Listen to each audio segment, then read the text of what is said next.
Good evening, everyone. Hello. I hereby call to order the September 2025 town meeting for the Cheverly Mayor and Council. I will proceed to call the roll, then we will do the pledge, and I believe we have at least one agenda adjustment that will be necessary. I am here, the town administrator is here, the chief of police is also present. Is the council member from Ward 1 present?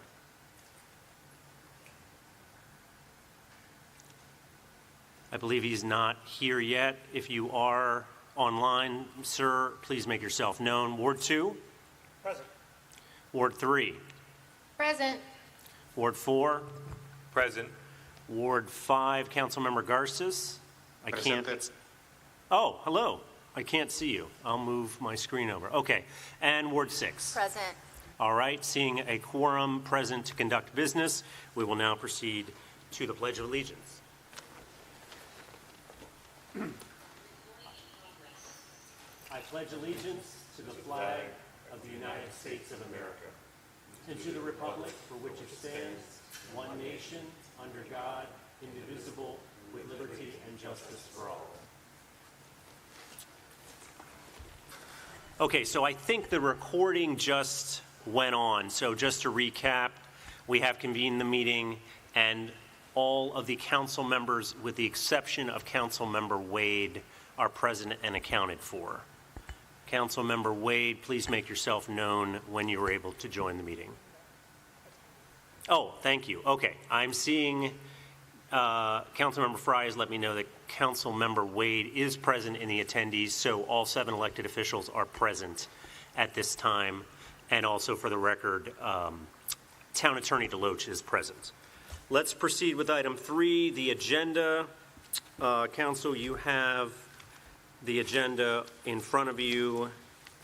I believe that we are in need of the addition of an update from Keller Construction. Mr. Galloway, what do you think about adding this after your report or as the second half of your report? If we can add it right before my report, right after the Youth Town Council nominations, that would be ideal. All right. Council, is there a motion to approve the agenda with the addition of an 8B Keller Construction update? I have a question, just point of clarity. Do we have members in the community that are here for 7 or 8?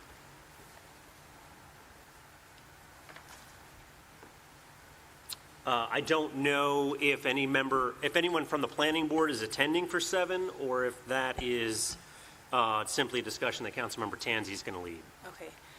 If we don't, and I don't know about 8. Yeah, just because we have guests, I would not want to make them wait until closer to the end of the meeting to come present. If there's a way to make sure that we get all of our guests to kind of front load them. Are there any youth council members present for item 8, which is the nominations? Potential members, I guess I mean to say. All right, well, what's the will of the council? Do you want to move up the nominations? I mean, no one is here. Maybe someone will join online, and it's your call.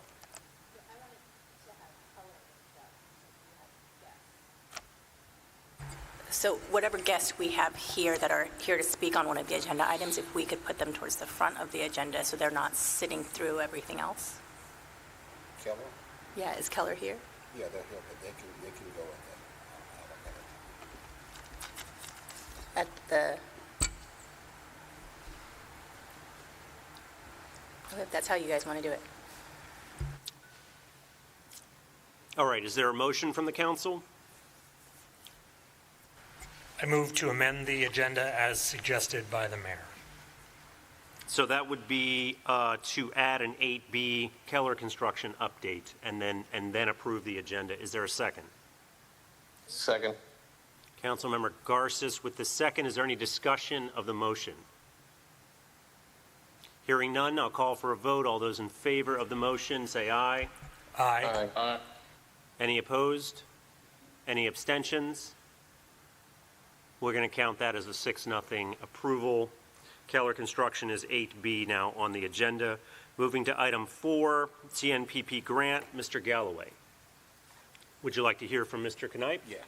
Mr. Knipe, are you available? Are you the representative?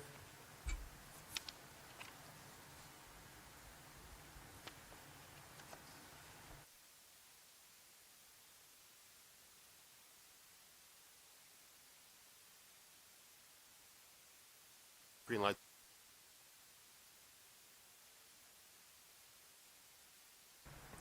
Okay, thank you.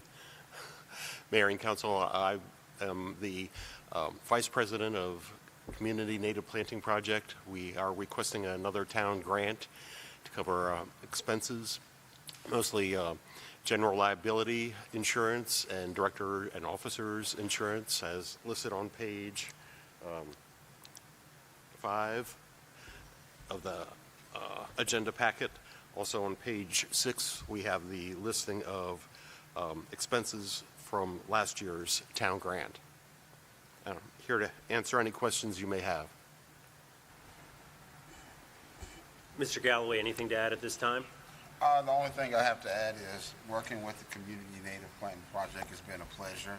They've helped us out on a lot of projects as it relates to the town. So, Mayor and Council, without further ado, I endorse this project and recommend to the Mayor and Council that we move forward with awarding the Community Native Planting Project the grant. Council, any questions for Mr. Knipe or the town administrator? My only question is that we don't have any problem or policy issue with paying, with a town grant to pay insurance, correct? Correct. Okay. It's been done in the past. Any questions, Mr. Loahick? I just, for clarification, so how does this compare to previous, have we done this previously, and how does this compare to previous grants that we've done for? We have done this before. The way that we look at it is we look at the overall impact on the community, right? And ensuring that their liability is meeting some of our specifications whenever they do work within the town. So say for instance 5701 Landover Road, a huge project that they're working on, that insurance is great in the event that they have to use it and they're working on our property. So I definitely encourage any and all partners that we have to have this type of insurance, especially if they're working in those type of areas on the town property. But this is just another level of cover for the town as well. I'll just add, the amount is very standard. Many of our groups come in for $1,000, $1,500, $2,000. Mr. Galloway researches and makes sure they're in good standing, all the receipts have been turned in, all the expenses were appropriate in the past, et cetera, and that's the case here. Hearing no further questions or comments from the council, then we will put the approval of this grant on the October 9 town meeting agenda. Thank you. Thank you, sir. Item 5. This is EJAT. And so I think, go ahead and come on up. I think, and some of this will also apply to green infrastructure when we get there. I think what we're going to want to do is hear from, in this case, EJAT, for 10 or 15 minutes, going over your presentation, your slides, the important parts of the information you've given us. And then at the conclusion of 10 or 15 minutes from you, then turning to the mayor and council, seeing what questions folks have, and then if there are comments from others online or in person, we will hear from those probably 2 minutes apiece, given the time constraints. Does that work? Council, you're good with that? Question? Yes, sir. Do you want us to set this for 15 minutes? The timer? Oh, sure. Okay. Why not?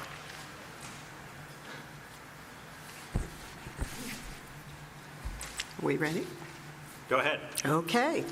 Thank you to the mayor and council for inviting us to speak to you tonight. This is EJAT's second second presentation to the mayor and council. I'm Julia Mosley, one of the two team leaders and for EJAT, and I will be introducing our members, some of whom are here and many of whom are online, and then I will be introducing Tad Abern, who will handle the balance of the presentation and introduce folks that are part of our team, not necessarily our members, but part of our team. EJAT is the Environmental Justice Action Team, a community-based group with members from Cheverly, Seat Pleasant, and Cedar Heights. We do not represent the town of Cheverly. We are a community volunteer organization. We work closely with MDE and sometimes with EPA and sister environmental groups in Maryland and the District of Columbia. We meet twice a month, and MDE and University of Maryland participate in these scheduled meetings. I'd like to identify our members, some of whom, as I said, are here tonight, and some are attending virtually. Thurman Jones, Cedar Heights; Ray Mosley, Cheverly; Tad Abern, our retired MDE Air Director and our guru; Karen Moe, Cheverly; Marvalee Nettles Simpson, Seat Pleasant; Sophia Riazzi Sikowski, Cheverly; Layla Riazzi, Cheverly; Sheila Sallow, Cheverly; Tavoya Bing Young, I didn't see Tavoya tonight, Seat Pleasant; and Alice Goldberg, Cheverly. Just a brief clarification, the agenda identifies this as CAB/EJAT. That's not exactly correct. We're not CAB, although some of our members, Karen, Ray, Layla, are members. EJAT evolved from CAB and focuses on the communities in our area of the county. CAB includes members representing Curtis Bay and Turner Station from the Baltimore area. We would now like to play our 3-minute video. Hopefully this will help put some things in perspective.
EJAT produced this video for the first of 2 grant applications that we did. This was a group effort, but we also wanted to thank S31 Engineering, Sarah Watson, who donated a considerable amount of time for technical assistance and got us started, and team member Alice Goldberg, who narrated and got it over the finish line. Our air quality grant successfully passed multiple levels of review before funding was cut in May, essentially for all EPA grants. The application remains in limbo while funding issues are being litigated. I want to introduce Tad Abram, our team member. You all know him. He presented our session last year. Tad was with MDE for 40 years, 20 years as Director of Air and Radiation. In retirement, he works with groups like EJAT and groups in the district. He's brought us to meet many people.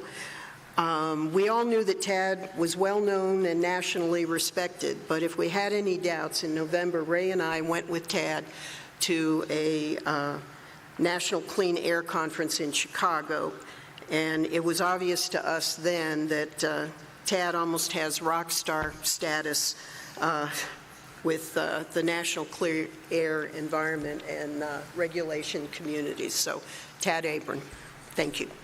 I'm not sure an air pollution engineer could ever become rock star, but I do have a lot of good contacts. So, Elaine, are you going to be able to bring up the presentation on the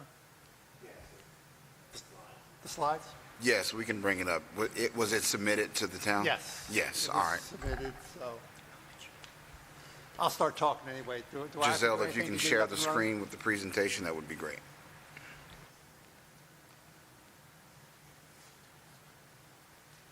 So I'll just get going on anyway until it gets brought up. Do I need to do anything to bring it up? No, she'll Oh, okay, great.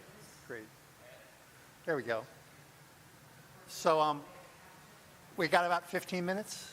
I'll try to stick to that. Is that about what we got? Or a little less? Okay. I'll try to breeze through this.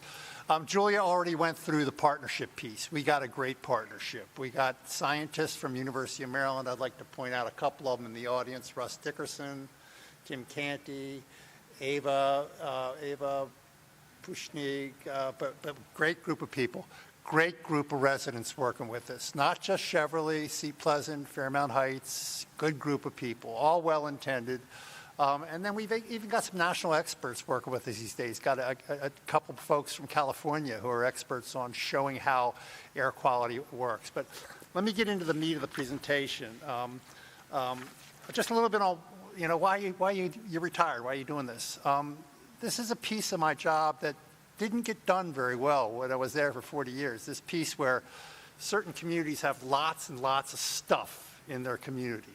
Trucks, roadways, businesses, and that combined impact really was never looked at very well. So you have areas sort of like the Sheriff Road corridor area, and you got Turner Station, you got Curtis Bay. So this is really an interest of mine, trying to figure out. The Clean Air Act doesn't deal with it well either. So that's why I'm doing this. I think that the most important thing to understand real quickly is that I'm going to skip around a little bit. Go past the outline. Next slide, please. Next slide, please. Next slide, please. Next slide, please. The partnership. Really started in about 2017-18. University of Maryland, Dr. Scobie Wilson worked with town leadership and got a really good partnership going. It's been doing great since then. MDE joined about a year later. The county joined. EPA joined. It's been a very good partnership. We also have a lot of residents, not just Cheverly, from surrounding communities as well. Next slide, please. MDE joined the effort. This is when I was the air director there. My background, I'm an engineer by training. I was the air director in Maryland for 20 years. Got my degree from Brown University, and I still love air pollution work. I'm still passionate about it. But when MDE joined, they did something really interesting. They did an intensive study for about half a month And out of that intensive study, they sent inspectors out everywhere in and around the Cheverly area, and they gave the group a really nice report in 2021 with about 10 recommendations. Almost all of those recommendations are now being implemented, and some of the stuff is actually working. So it's sort of interesting. There are some challenges, but some of it is actually working. Next slide, please. Again, it's working. Some good news. Some of the main pollutants are going down. Some of the less traditional pollutants are not such good news. The local folks should feel great about the progress that's being made. That says there's just a huge amount of work to continue to get done. Next slide, please. This is one slide. This is a really important slide. The red bar is the average fine particle levels in 2017, 2018. The green bar is average fine particle levels last year. Fine particles is one of the most deadly pollutants in the air. And so this is great news. About a 25% drop in fine particle levels since this partnership got started. That's really good news. Next slide. This is not such good news. This is a pollutant called black carbon. Ray Mosley is my black carbon expert. He has one of the monitors at his house, and he's constantly letting me know when things don't look bad. But if you look at the blue and the green lines, that's the measured data for black carbon and diesel particulate matter. The red line is the EPA. It's not really a standard. It's a threshold for acceptable cancer risk. And the purple line is the MDE line. So what it shows is that the levels in the Cheverly area, diesel particulate matter primarily, are about an order, maybe 2 orders of magnitude higher than what EPA and MDE would traditionally accept. And so this is actually one of the biggest challenges, the diesel piece of this. Next slide. This is the network. This is a really great thing that's happened here. This isn't in every community across the country. Maybe California has more of these, but this is a community monitoring network that's been set up around the Cheverly and surrounding communities areas. It's spread out all over the place. And this provides data 24/7, 365 at about 25 to 30 spots throughout the Cheverly area. It's really a powerful tool, and we're going to be talking about that data a little bit. Next slide, please. The group focuses on air pollution, but there are other issues that have come up a lot. And so when I first started doing this, the issue that came up a lot was the explosions. I think they called them booms, but they were more than booms because it was explosions with air pollution and loud noises. And so over the past 2 to 3 years, there's been a big effort trying to figure out how to work to make that process better, and it actually has worked relatively well. One of the cornerstones is that MDE has about 20 inspectors for 10,000 sources, so anything they can get from people reporting to the MDE hotline about problems that MDE just can't get to all the time has been helpful. So a lot of people have been reporting on the explosions. There was a big explosion in 2024, got a lot of attention. MDE did some very intense investigations of that, and the problems have gotten a lot better. The explosions have become much less, they're not as big a deal, they're not as often. They still happen, but there's been some big progress. It's also about that time that the community started to meet with the company, and there was some progress made there. So generally, this is something that's on the path towards getting better. There are a couple other issues with this company. There's an enforcement action EPA's taking, and then there's a permit that MDE needs to do that's about 10 to 15 years too late. But generally, there's been a lot of good progress with this one. Next slide, please. I don't talk about this a lot. Last time I think I talked about this a lot, but because of the partnership with MDE, MDE is implementing some emission reduction programs in the Cheverly and surrounding communities areas that they're not implementing elsewhere across the state. Maybe Curtis Bay is getting as much attention, but Cheverly's getting a lot of attention. It has to do with doing targeted inspections of stationary sources. These are the guys with smokestacks, guys that don't move around, not on wheels. It could be a concrete plant, could be a metal recycling plant, could be a whole bunch. They're all over the place. Big ones, little ones, dry cleaners. So MDE's been doing a target inspection program. It's been working relatively well. Diesel emissions, I'm going to talk about that quite a bit. MDE is doing MDE and the Maryland State Police are doing a lot to reduce diesel emissions. Fugitive dust just off of roads, dust off of businesses is a big deal, and MDE is making an extra effort to make sure that the fugitive dust laws are met. And the monitoring network's great, and I think I'll go to the next slide because I could talk about this. I got some of these double. Big challenges.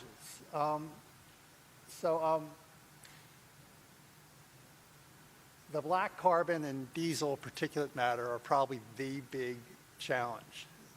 It's both a stationary source problem and a mobile source problem. It's something that we're going to ask the town if they'd like to help out with. So at the end, if we get to that, we'll talk about it. The three areas that we're trying to really push for next year are get the word out. Very few people know that the air quality isn't as good as it should be in the Cheverly, Fairmount Heights, Sea Pleasant area. And so we're working on a tool. We'll talk about it in a second. Increase the efforts on diesel. And finally, we're at a point now where EPA is sort of taking a time out, and so funding is starting to become an interesting challenge. Next slide, please. This is one of the big projects. This is a mock-up of the lead page to a website, air quality dashboard. Ava Pushnig, would you raise your hand? This is the wonderful student we have putting this together. This is going to be a big deal. This is going to be something where if you're interested in air quality and you want to know what the air quality was at your house yesterday, you're going to be able to go onto this website, hit a button, and get there. You're going to be able to figure out exactly what was going on at your house yesterday.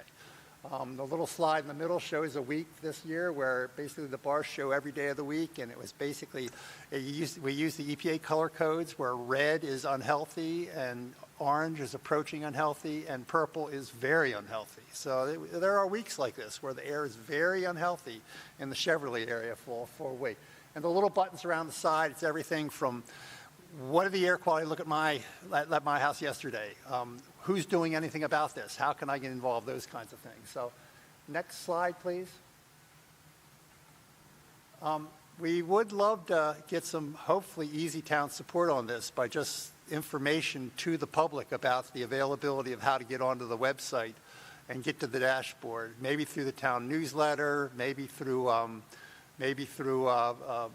meetings like this, whatever works, but getting the word out to people that this dashboard exists when it's up and running, we really love to get some help from the town if that's possible. And again, one of the reasons it's important to get this stuff out to people is that a lot of folks have asthmatic kids. And if you know the air quality is not going to be good in the next couple days, you can adjust that behavior. It also is important because the more people report stuff, the more stuff MDE can get to and stop. So next slide, please. This is also one where the town could really help. I know the mayor and I know some of you all have met with MDE leadership quite a bit. Adam Ortiz is now Deputy Secretary at MDE, so very important meeting about a month ago where MDE made a lot of commitments about being extra aggressive to continue their work to make the air cleaner in Cheverly. And the more people that are keeping track of what MDE is doing, the more likely it is they're going to get to that. Downside of that meeting was the community had asked for a federal reference monitor to be put into Cheverly. That's a Clean Air Act monitor. These sensors that Cheverly has cost maybe, the low-end ones cost $200, the high-end ones cost $5,000. The FRM costs $200,000, and MDE runs it. So we're going to continue to push. It didn't work this year, but we're going to continue to push for a Clean Air Act FRM monitor to go into the Cheverly area. And anyway, the more pressure, the more interest the town has on this with MDE, I think the better it's going to work. So next slide, please. This is the diesel piece. The town could really help out with this if that's possible. Right now, MDE and the state police are doing routine sweeps for illegal diesel idling in and around the Cheverly area. EJAT provides MDE with information on where there appears to be trucks lining up doing illegal diesel. I'm sure everybody around this table has driven past lines and lines of trucks that are parked in strange places that they probably shouldn't be parked in. And so it is illegal to idle your truck in Maryland unless it's a refrigeration truck. And so these sweeps have been going on. There is an opportunity for a collaboration with the county police and the town police. I think the collaboration with the county police has already started.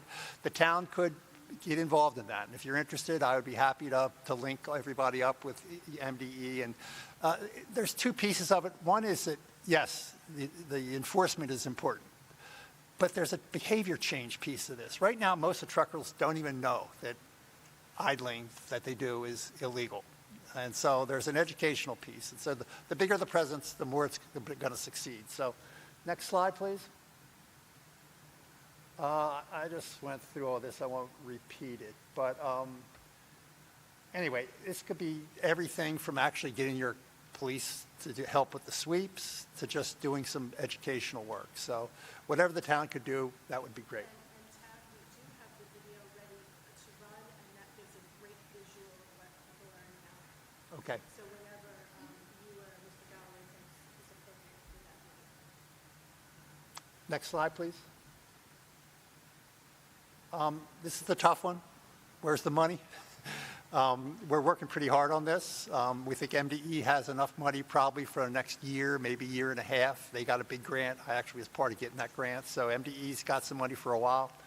But we are going to need to have to continue to sustain the effort. And when I say sustain the effort, one of the cornerstones is that the University of Maryland has been absolutely essential in keeping the network up and running.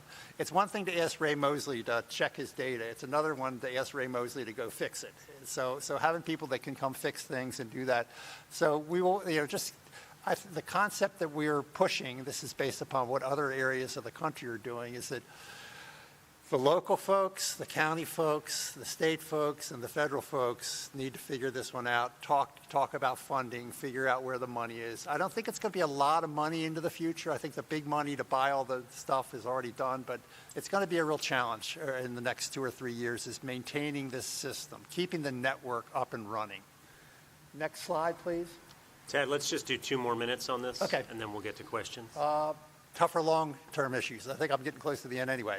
There are some tough issues that we'd like to at least get onto your radar screen. One of them is the way land use and zoning decisions are made. I mean, it is at the heart of why we have these problems. You have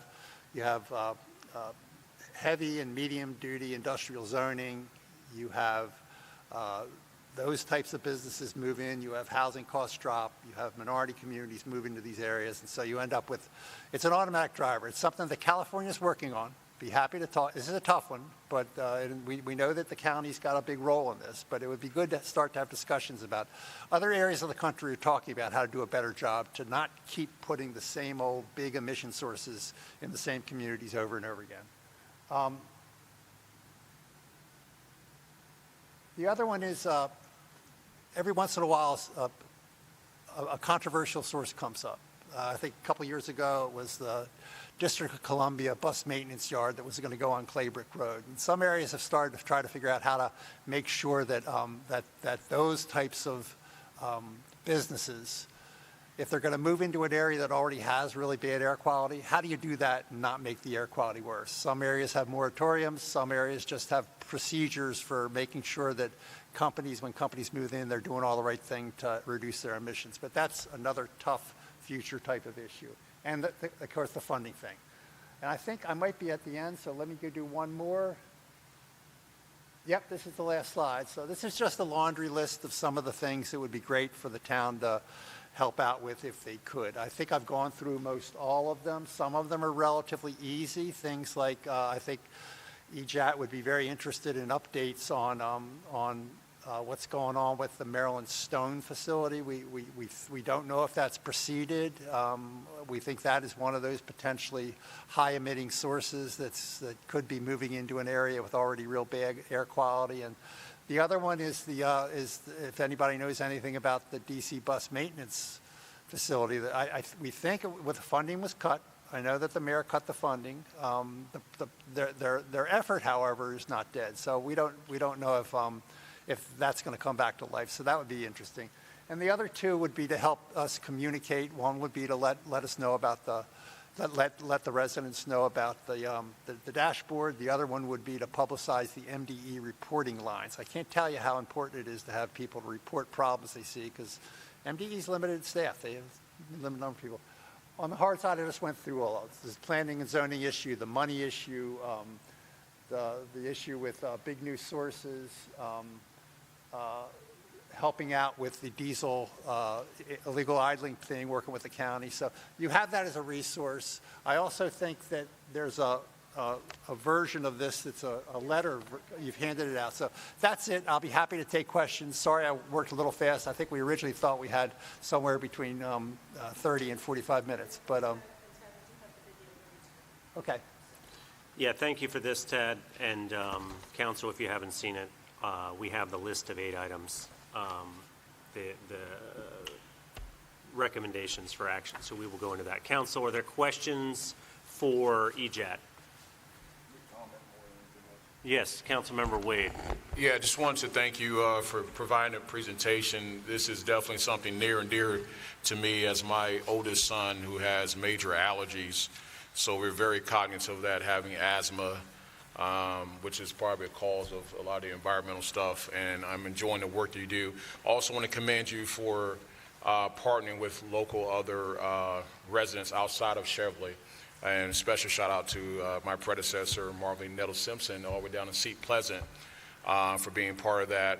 I guess from that standpoint, how can, I'm not sure if it's in here as well. If you did, I apologize. How can we expand that to other parts of the county and making that available to other residents, and how can us council further do that as well, if you haven't mentioned that already?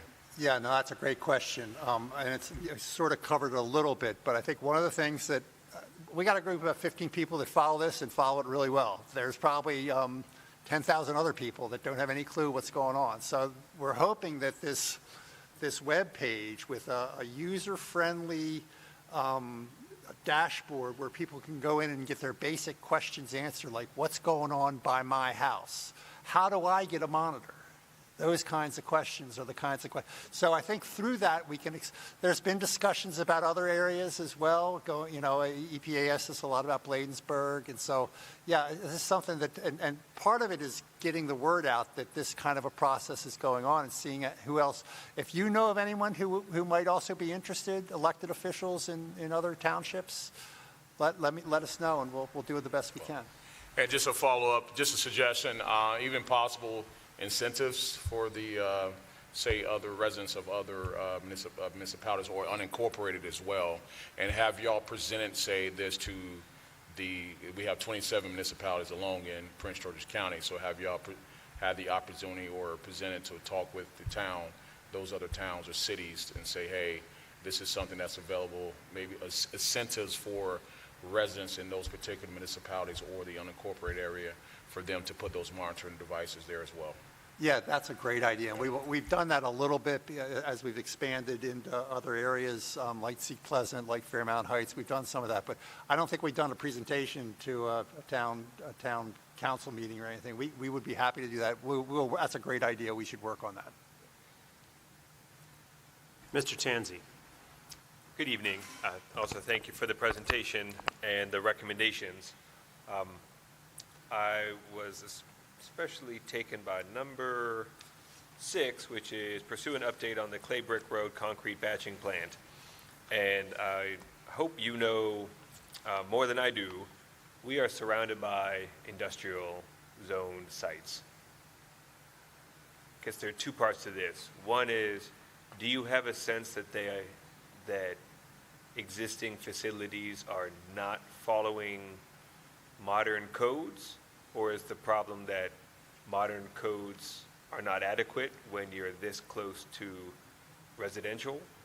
And as a sort of addendum to that, is there like grandfathered in programs, since it's been industrial for a long time, that might still be allowed for whatever reason, but would not be allowed if it were to be constructed today because standards have changed? Yeah, sure. Great question. I'll work backwards. Very little is grandfathered. That Okay. doesn't mean that every 3 years, new regulations are adopted for concrete batch plants. So if you built your plant 10 years ago, you met the requirements as to what was required 10 years ago, and that's generally where they are. Every once in a while, there'll be one that updates. So it's not really grandfathering, but sometimes the controls improve over time, and MDE will, on occasion, if it's a really important source, like an incinerators often get updated every couple of years. One of the tough issues is that if you're in an area, and I'll just use Curtis Bay as an example, where it's very clear that there's really not, the air pollution's not that good in Curtis Bay, and you're going to be adding a new source, adding a lot of new air pollution, that is not handled well at all. As a matter of fact, there is no real good code for that in Maryland to deal with that. There is now code in New Jersey and in California, and I think one of our recommendations is that, if you were interested, we could talk a little bit about what the minimum set of things a new company moving in should maybe be required to do.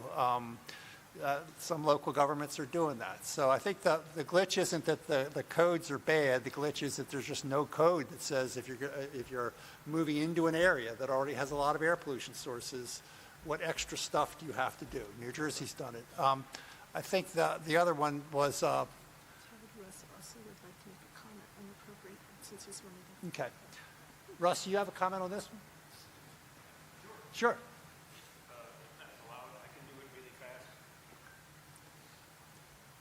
This is Russ Dickerson. He is a leader at the University of Maryland, has done atmospheric chemistry for years, and has been a great partner. So, thanks for this opportunity.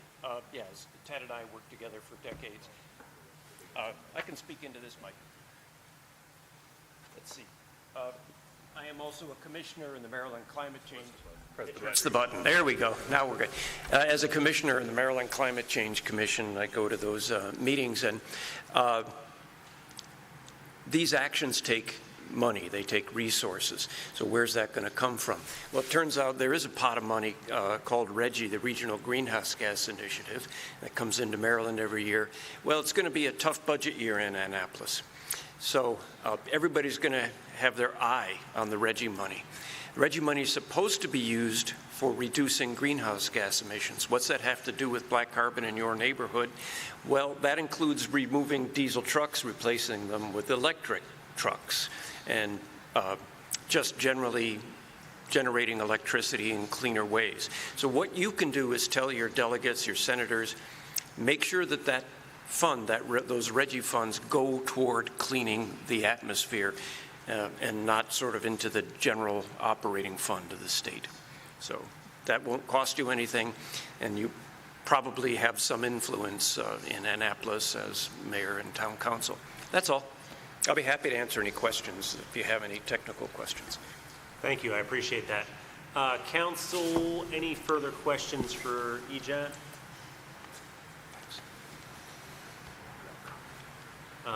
Mr. Galloway. No, I have a comment. Tad, thank you so much for all that you've done. I've been working with you since 2019 on this, and the University of Maryland on these matters. So the bus thing did it for me. It made me a true believer of the power of community and influence, and just coming together for a greater cause. And that was led by you. So thank you so much. And I look forward to our continued collaboration and partnership. well, the one I didn't mention, but it's money free to you. There are funds that help towns or counties replace older equipment with cleaner new equipment. And there are state funds, there's federal funds. I used to work with the folks down around the Port of Baltimore, and I think they spend about, $20 million to clean up older, where if you're going to be replacing one anyway, and there's some state or federal funding to help you do that, it's a good way to look at it. So we should talk about that. Okay, not hearing anything else from council, are there any residents who would like to speak on EJAT's presentation for up to 2 minutes each? Just come on up, and you have to take a microphone. We don't have a podium tonight, and normally we would go around the room, but this is going around the room. Mayor Watson, I do think the video is ready, if you were interested in that. So Go ahead, Mr. Price. I don't think we're going to have time for the video, Okay. so what we can link to it on our website, I think. Your name and your ward, sir. Fred Price, Ward Tad, can you turn on his mic? It's on. Oh, it's Fred Price, Ward 4. welcome. Thank you. I'd like to ask the chief for us to go around to the Cheverly Industrial Parks and check it. How much is that going to cost us? You got people to do that? But it's not the staff, it's the experience, the education, the training that we don't have. These are primarily enforced by commercial vehicle inspectors, law enforcement officers that are commercial vehicle inspectors. It's a very special certification, so I'm going to have to look into it a little more closely. Thank you. Number 3, it seems you're asking for federal money. You know this is the home of one of the Ivies, right? Mm-hmm. Okay.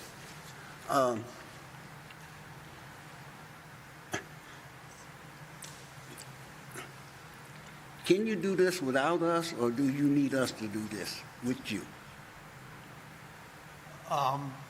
The effort, the partnership, these efforts have worked best with community-driven partnerships. I'm actually just a volunteer. I retired in 2022, and I do this as a volunteer. MDE's been very involved. They can do this, but they also appreciate the partnership. I think one of the big pieces of the partnership is, I said it earlier, it's about 25 inspectors for about 10,000 sources. So if there's things going on in your community, you need to report. And I think that's been I think Cheverly is now the #1 reporting community in the state right now, helping MDE out with where they ought to be looking. So it can be done by the state and it can be done by the feds, but it historically has worked best when it's been a partnership with the community. But you would assist us or write grants and submit them to the town for their review to go out to get the money in. That's what I'm asking. There have been efforts where we have worked together, and we've had some. I'm not actually the best person to advise on how to write grants, but there are people that can do that, and there's been quite a few times where we've gone out and tried to seek grants from. Mostly the grants have been from foundations and the federal government. I don't know if we've sought one from the town ever. So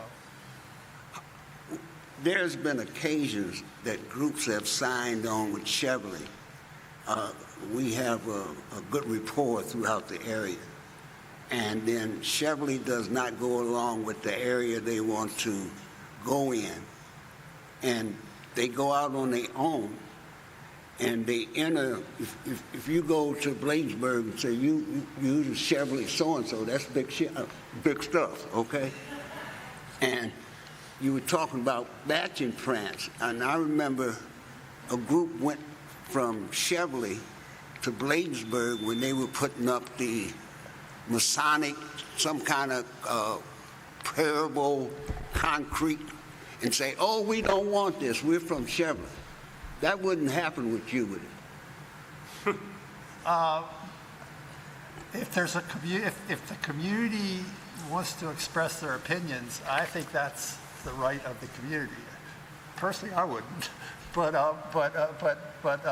if you're a local resident and have concerns about something going on in your community or in an area close to your community, I think that's the community member's right. As a community member, I could go as Fred Price and say I'm opposed to this, but I can't go as I'm a member of the Cheverly Environmental Justice Committee and say I'm opposed to this if the mayor and council have not sent you to do that. Is that correct? Am I incorrect? Well, the Environmental Justice Action Team is really just a group that's part of the partnership. It's really not a group that's been endorsed or created by Cheverly. It's a group of volunteers who are all trying to do the right thing to help clean up the air in the local area. And I don't think we've had any real run-ins with the town on anything. I didn't say they have. Right. I said there have been groups. Cheverly proposed action for Hospital Hill, and there was a citizen on our planning board and an environmental group that didn't agree. Yeah.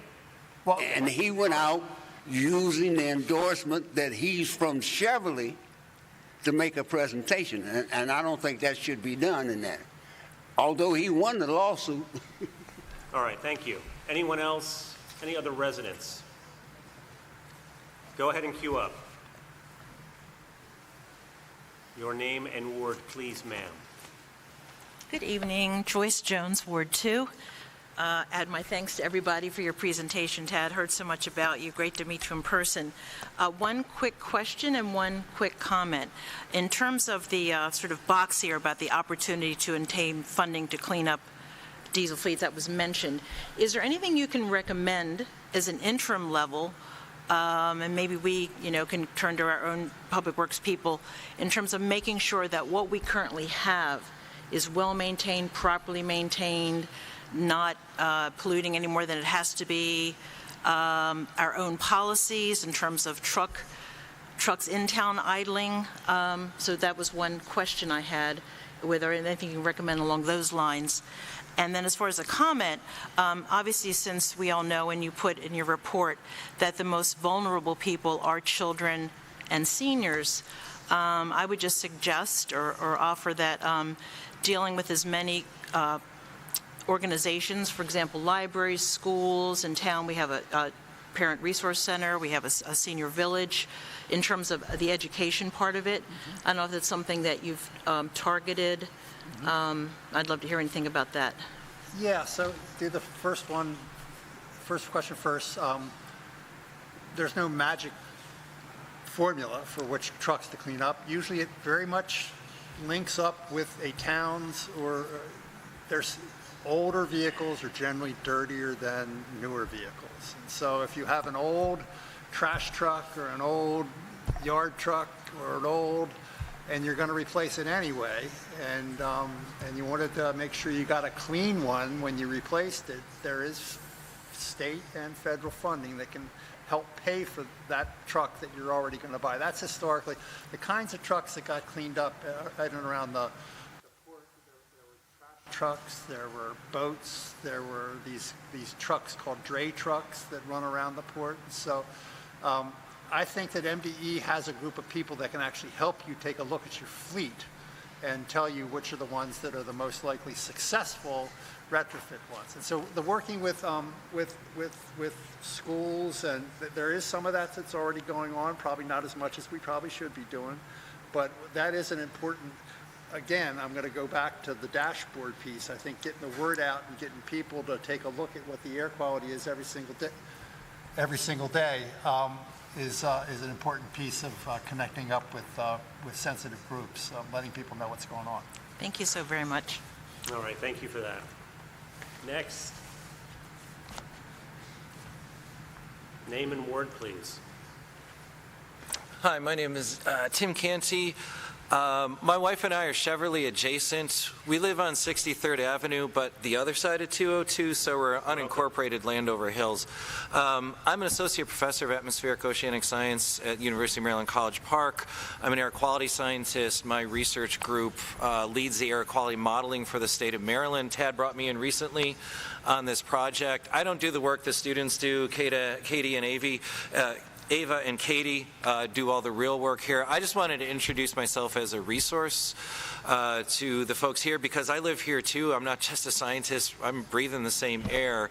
And so if there's anything I can help with, I'm a short walk away. If you want to come up, have a beer, some barbecue, I'm happy to help. So a lot of resources. I'm the director of a statewide marine institute and also a member of the University of Maryland Climate Research Network, with the whole purpose of that organization is science-serving communities.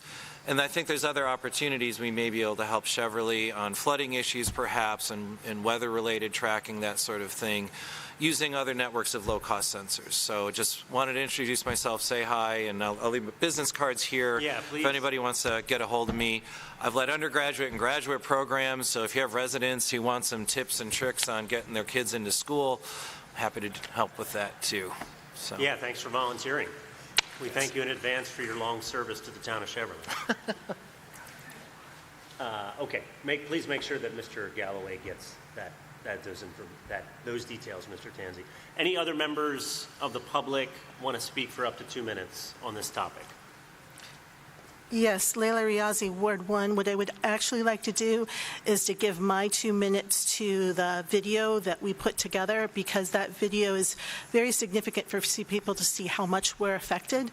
That video is 3 minutes long. The next person after me is willing to give a minute of their time as well. It is significant. It really isn't something we can put up and out, both because of the length, the size of it, but I do think it's important for it to be aired here. So, and I know Yvonne has it up and ready. Any objection to watching the video? All right, let's do it. 3 minutes. Fire it up. Anyone else plan to speak? I do not have any, sir. If anyone else plans to speak, now's your time to sit. You have 3 minutes to get in the chair. So Tim's message goes for us too. If you wanted anything else, just let us know. One-on-one discussions, anything else, just, very anxious to work with the town and council, the council of the town. Yeah, thank you for your time and your generosity.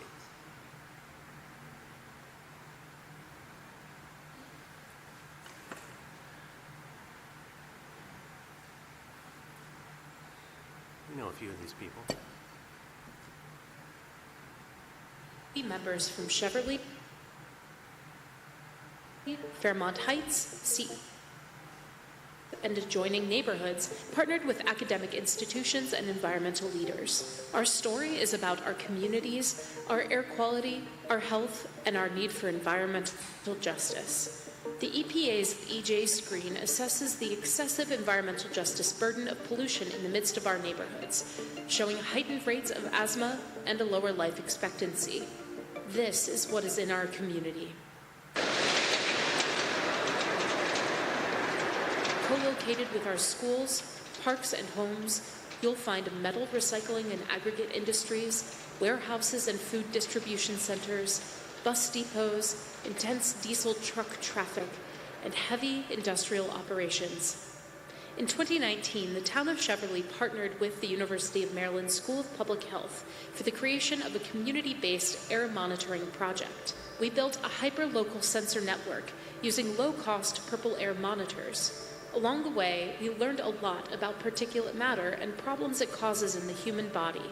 We grew increasingly alarmed about our exposure and harmful health impacts.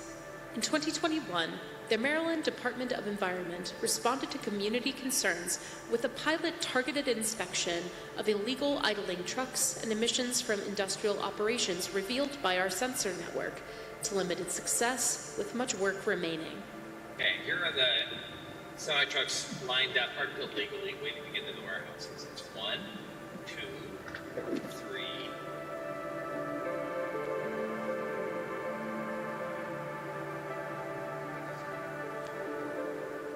38, 39, and there's number 40. Over the past year, we expanded our network to include black carbon monitors and other monitors into surrounding neighborhoods. The new black carbon monitors recorded alarming toxic air pollution over the past year. Sustained unhealthy particulate numbers persist for 15+ hours frequently, indicating heightened health risks in our communities, which already shows stark disparity in health outcomes. Communicating the science and health impacts of toxic pollution presents a challenge. We established a community dashboard that reflects our volunteers' best effort to share information gathered by our air quality monitors, but we recognize it is limited.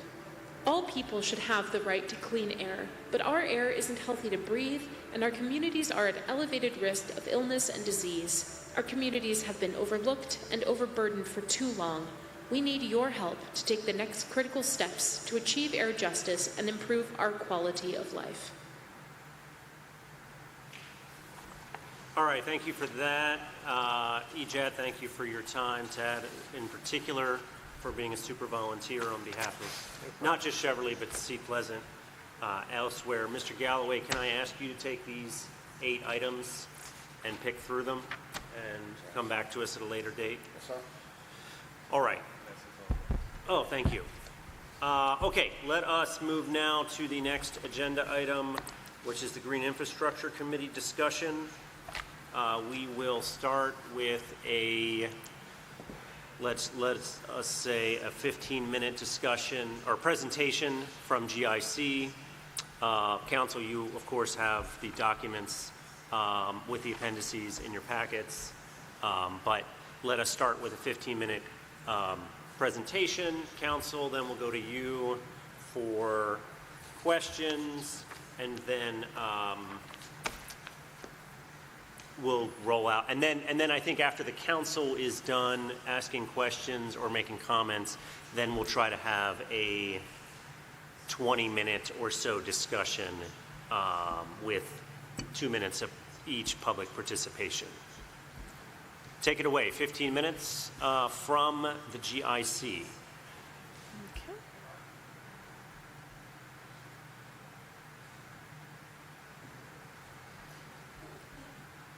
Moving things around on the screen is always interesting. So my apologies for it taking a little bit to get the slideshow started.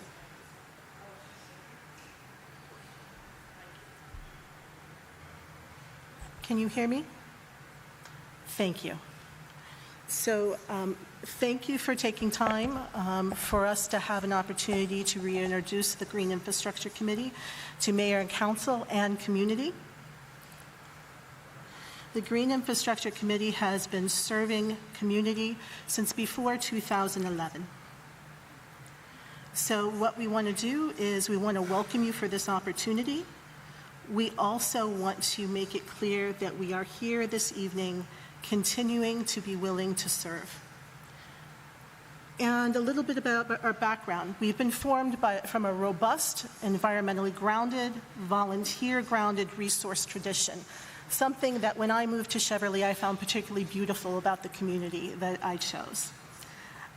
We're entering our 15th year, but first began working with Mayor and Council back in 2008. The Cheverly GIC connects 40 members now, actually 41, depending upon people's travel plans, to the Green Infrastructure's plan to call to preserve, protect, and restore natural areas. So we wanted to address a few misperceptions that we think it's very important for everyone to know. The Cheverly Green Infrastructure Committee and Sustainable Maryland Certified are an absolutely beautiful green and natural linkage. In fact, the Cheverly Green Infrastructure Committee, which I'll call the committee, introduced the town to Sustainable Maryland Certified back when it first came online in 2011. And wholly volunteer green teams such as GIC are fully welcomed by Sustainable Maryland Certified. The Cheverly GIC served as the town's green team for Sustainable Maryland Certified since the adoption back in 2011 of R-1-11. We attended the first training, we shepherded the initial certification, and our activities have been fundamental to Cheverly's continuing sustainability status. And our Green Infrastructure Plan serves as the mandatory Green Team Plan, and our website serves as a Sustainability Resource Center. So people have asked us, well, what do you do? So I thought, let's put together Cheverly by the numbers.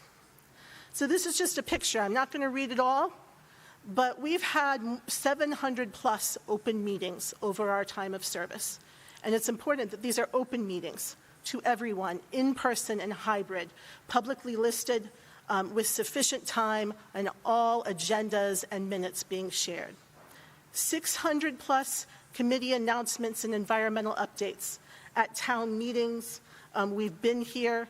Often it's been Sheila, our chair, who has been here to give word about what's happening in community. 41 presentations that we've brought in to the benefit of town and community. And you can see some of the presentations listed there. We do this because it's important for community and for our elected officials to be able to have this knowledge.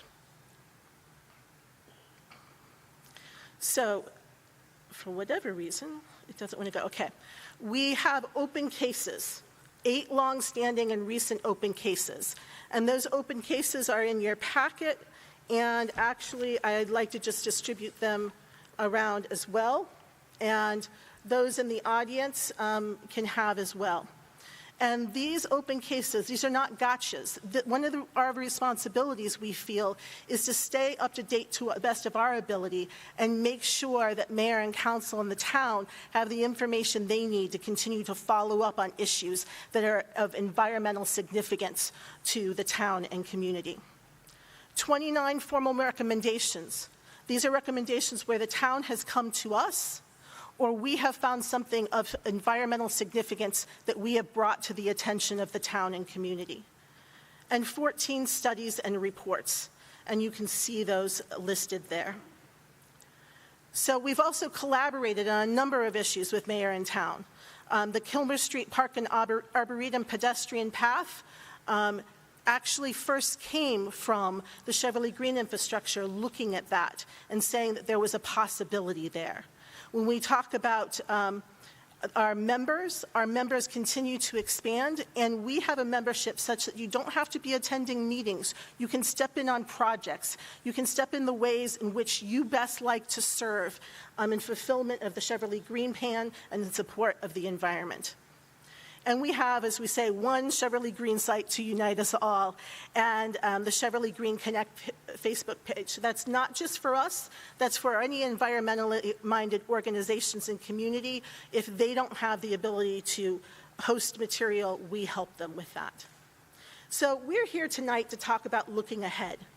How do we get into a relationship that serves the need for the community and makes it so that we can all work together in a fashion that respects each other, recognizes independence, and invites collaboration? So we want to continue as an independent body. That has always been our strength since day one. Purpose to preserve, restore, and sustain the natural environment of Cheverly and surrounding areas. And this independent volunteer model has been adopted by several Maryland municipalities, and it was mutually understood by the town and the Green Infrastructure Committee from the committee's inception. So we researched, because that's what we do, we researched how to move forward in a manner that honors what we have come to understand Mayor and Council's desire for greater formality, and something that also offers supportive structure to our relationship and respects the Green Infrastructure Committee's independence and the volunteer and community governance nature of our organization. In our research, we have established that consultative status, which is a framework that is used by the United Nations Economic and Social Council as most reflective of the cooperation and collaborative relationship established between the Cheverly Green Infrastructure Committee and the town of Cheverly, over these past 14 years. So, as I said, it's source. What's important about this is it offers a progressive and yet operational way to enable government and independent bodies to work together, mutual collaboration and cooperation. Productive participatory work with government. This started back in 1945. As of now, there are 6,000 organizations, nonprofit organizations, that work with the Economic and Social Council, and they work to add value. Recommendations provided through consultative status both serve and protect the decisions of the mayor, council, and town. And this is important because when I say this, we have taken great care, and we'll revisit this, to never speak saying that we represent the town. We are not a town body, and that provides mayor and council the opportunity to either accept our recommendations or reject our recommendations and not be responsible for our recommendations. And that clear distinction is one of the values of collaborative status and very much benefits the town. It also benefits the town because we can go and doggedly pursue the information that we need. And as long as the town does not shut us off in that process, we can then be the people who are being forward-thinking with this, bringing it back to mayor and council, where you can have the ease to go through the information that we've acquired. Consultative status recognizes that independent community organizations have special competence, hands-on experience, and flexibility that is of great value to the town. Through consultative status, we provide informed analysis on environmental matters directly from our experience as committee members. We serve as an early warning agent for incoming or oncoming on the environment of Cheverly and surrounding areas. We play a major role in advancing the goals and objectives of the Cheverly Green Infrastructure Plan and helping guide mayor and council in that and supporting community and fulfillment of that. We engage in education and outreach to community, government bodies, private organizations to both teach and learn about our local environment and related emerging concerns. We are surrounded by gray, and we are trying to stay green. And not green as in the hugging of trees, however beautiful trees are, but green as in making sure that the health and prosperity of our community, which is so much tied to our green infrastructure, is protected.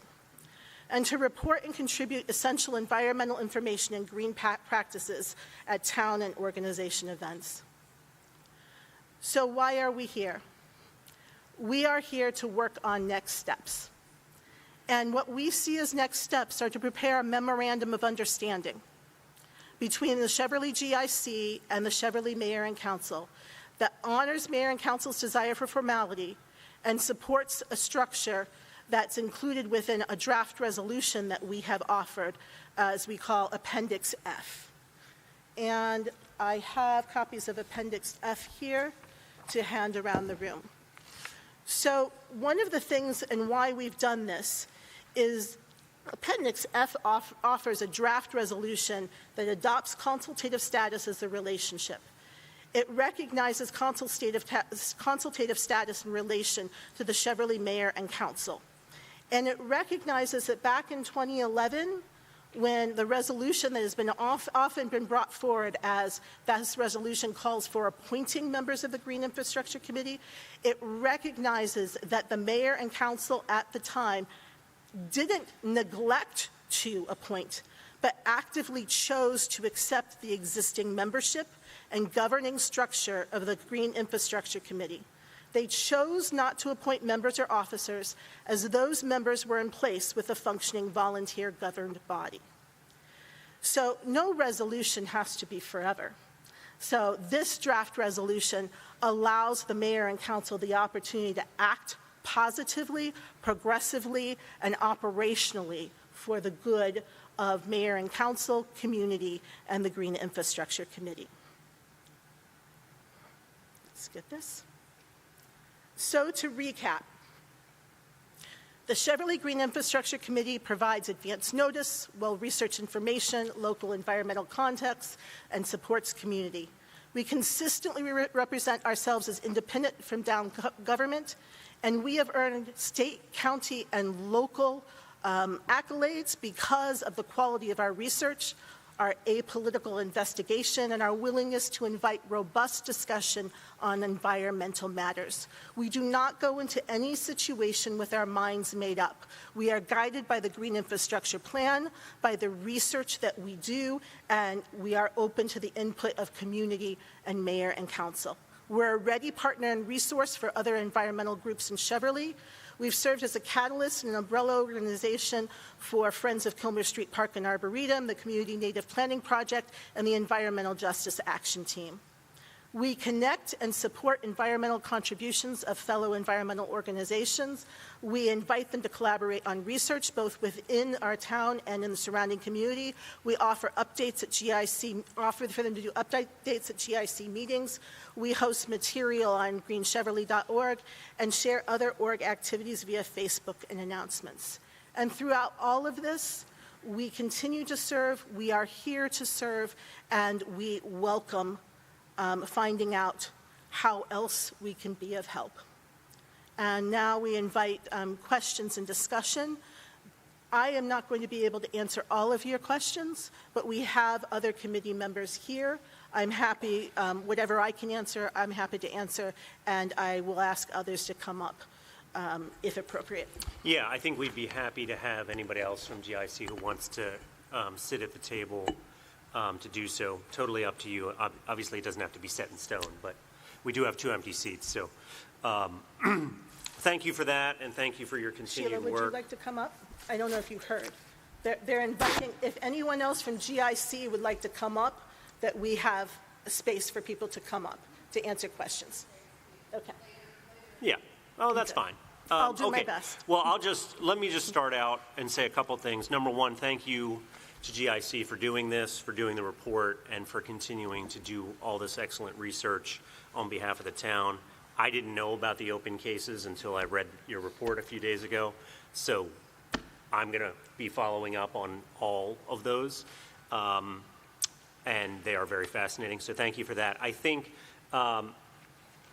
we have a couple objectives in my mind, or I have a couple objectives. I'll just speak for myself. One is to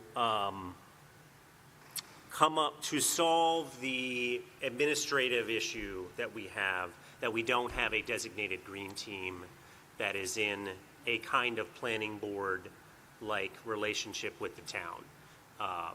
That designation, or whatever term you want to, bureaucratic term you want to use, hasn't been in place for 18 months or so.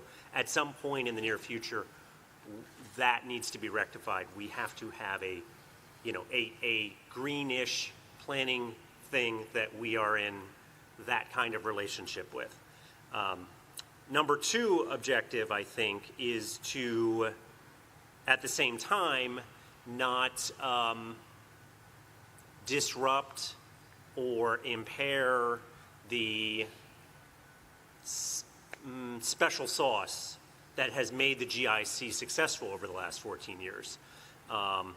So whatever we want to do, whatever we end up doing to solve the first problem, I don't want to have us lose the potency, for lack of a better term, that GIC has brought to these issues consistently over the years. I think the third thing I'll say is that we have to, as part of the first item, having that official designation, we have to have someone, a body that we can turn to make requests of, just as we have made requests of the planning board to look at XYZ property or so on. And so I'll stop there and invite council to make any comments or ask any questions before we move into a more of a back Mayor and forth. Watson, yes. May I answer some of the things that you put forward? Oh, sure. Okay. That would require me sharing, which I will do You already now. made a presentation to answer what I just said. I did, but I want to take us back to an important part of this. So when we're talking about the green team, the Cheverly Green Infrastructure has been the green team for the town. It does not require any formal relationship between the town and the green team.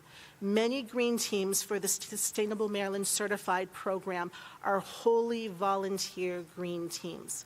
They are not owned by the town, they are not appointed bodies of the town, and absolutely fully embraced in that.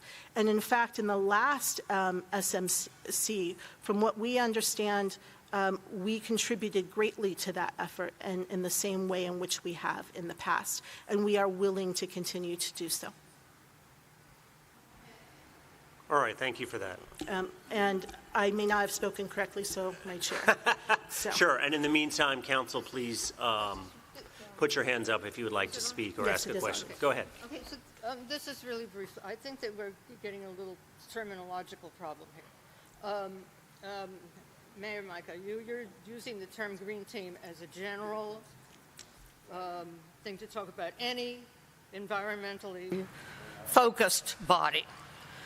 But green team also has a more specific meaning in terms of Sustainable Maryland Certified. So that's the way we're using it, and that's the way Layla just spoke of it. So maybe if you want to just say an environmental body or something like that and not use the term green team at all, unless we're talking about Sustainable Maryland Certified, we'd more be on the same page. So thank you very much for that. Yeah, thank you for that. I think, yeah, that's a good point. I think I'm speaking specifically about that designation. In other words, in my way of thinking, y'all don't have to agree with me, but GIC has not been the town's green team for the last 18 months or so. We need to somehow solve the missing green team thing for the town.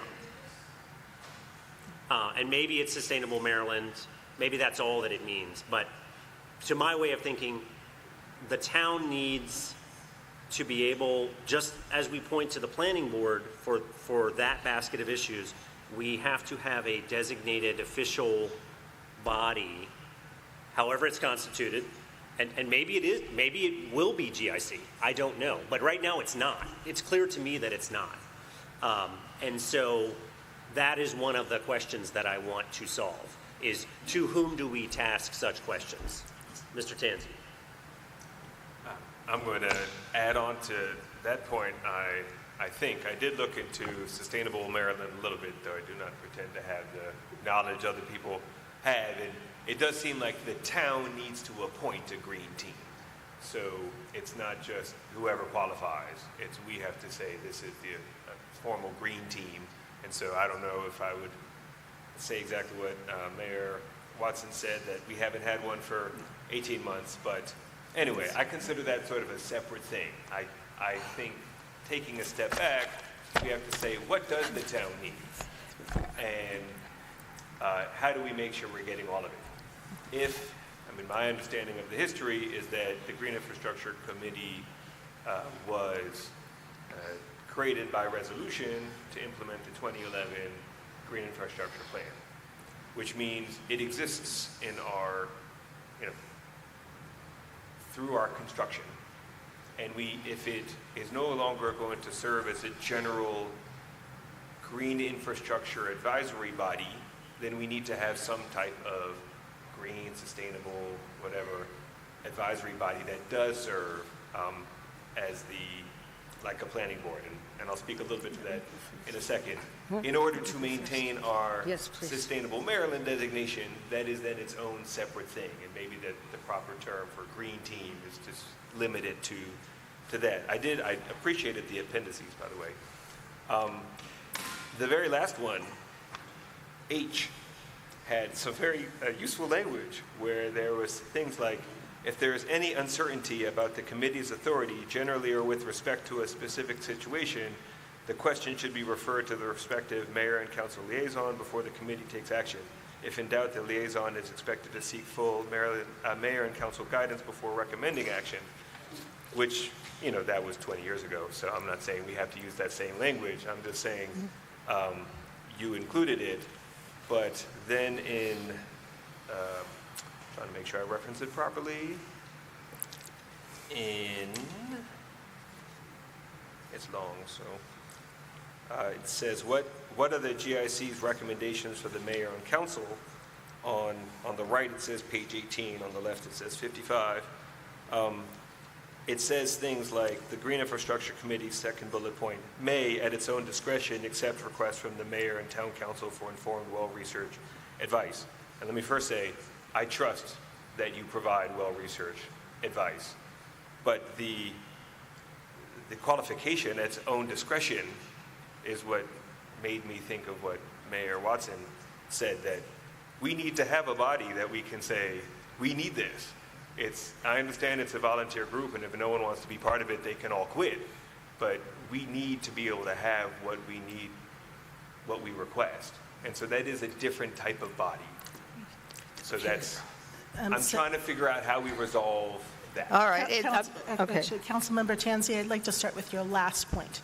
The last point in that designation of May is that invites conversation, because there are times where the green infrastructure has been approached for a matter that most accurately lies with the planning board, for example. So as far as those words, when we're talking about the relationship between the Green Infrastructure Committee and Mayor and Council, that relationship has functioned. It is not a matter of, and we're talking about green team for SMC, it is the appointment of the body, any organization. It does not mean to be an appointment of A, B, and C within that organization. So it's perfectly reasonable for a volunteer-led organization such as the Cheverly Green Infrastructure Committee to function as a Sustainable Maryland certified. When we're talking about adding structure, the planning board and the root of the planning board was for a different purpose than the Green Infrastructure Committee and many other organizations. And one of the reasons behind that appointment was because the town wanted to be very clear that there were not people with very vested interests, such as developers or realtors, present on that body. That is not the same consideration that has been at play historically from day one with the Cheverly Green Infrastructure Committee, and that is easily protected within any memorandum of understanding developed between the Cheverly Green Infrastructure Committee and Mayor and Council.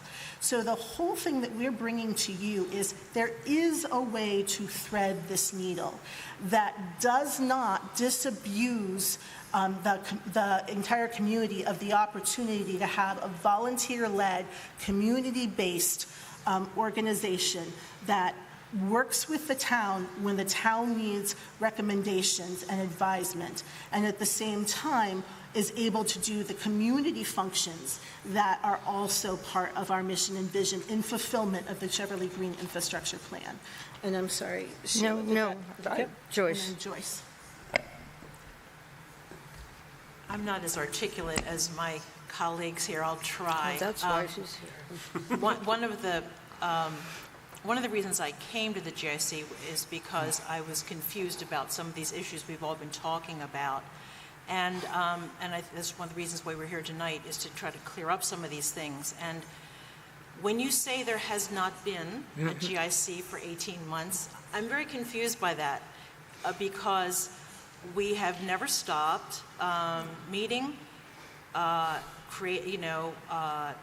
hosting meetings, publishing agendas, having open meetings, publishing minutes, at the request, bringing everything into the 21st century or whatever, going to video, taping. The only main concern with that is, as you can see, when we have a lot of experts, some of whom come from state, county, national, whatever, they're not always willing to be videotaped because they're giving us some little cutting edge information that's not publicly available. So that was the only reason why that was an issue. And I might add, if you look at, I don't know, appendix, whatever it is, B, the very bottom. Yes. Yeah. So when you say it hasn't existed. Well, just clear, I didn't say No, that. I'm just saying what I'm hearing, and maybe, again, it's me. But the bulk of what our town attorney sent to the town of Bladensburg when they attempted the annexation was about 99% of information, research that the GIC created and presented without being asked, without being cajoled or bullied or anything, but we said, we're here to help. Extensive information about, what was incorporated, what wasn't incorporated, where Bladensburg met Cheverly, et cetera, et cetera, et cetera. So to say the GIC hasn't existed for 18 months, I find that very strange. Yeah, no, I wouldn't say that. I would say that Well, it was said, so I'm just saying. Well, what I tried to say was that of course, yes, the GIC has been working and contributing, and never stopped doing that. But I don't think it's a newsflash to anybody that, like, the GIC has not been in relation with the town for the last 18 months, the corporation, right? And that's part of what we're trying, does anybody disagree with that? Yes. I thought that the town... I would say that there have been some privileges that the Cheverly Green Infrastructure Committee has enjoyed in the past that were removed. As far as our conduct and our working with the town, we have continued to work with the town. We have continued to be called upon by the town for different needs, and we have stood here and not only ready to serve, but we have served. Yeah. So I think that what we're looking for, and the reason we're here this evening, is to find a way to move that forward so that the town is ready to acknowledge that this independent, volunteer-led community body is no different than the body that has continued to serve, and we are looking for opportunities to do so that retain our independence, that do not require that a certain number of people be appointed, because our committee ranges large because individuals come forward according to the need of the subject at hand. Yeah, no, I think we're all pursuing the same objective. I think the only issue I would have, well, it's not an only. What I would say about consultative status is that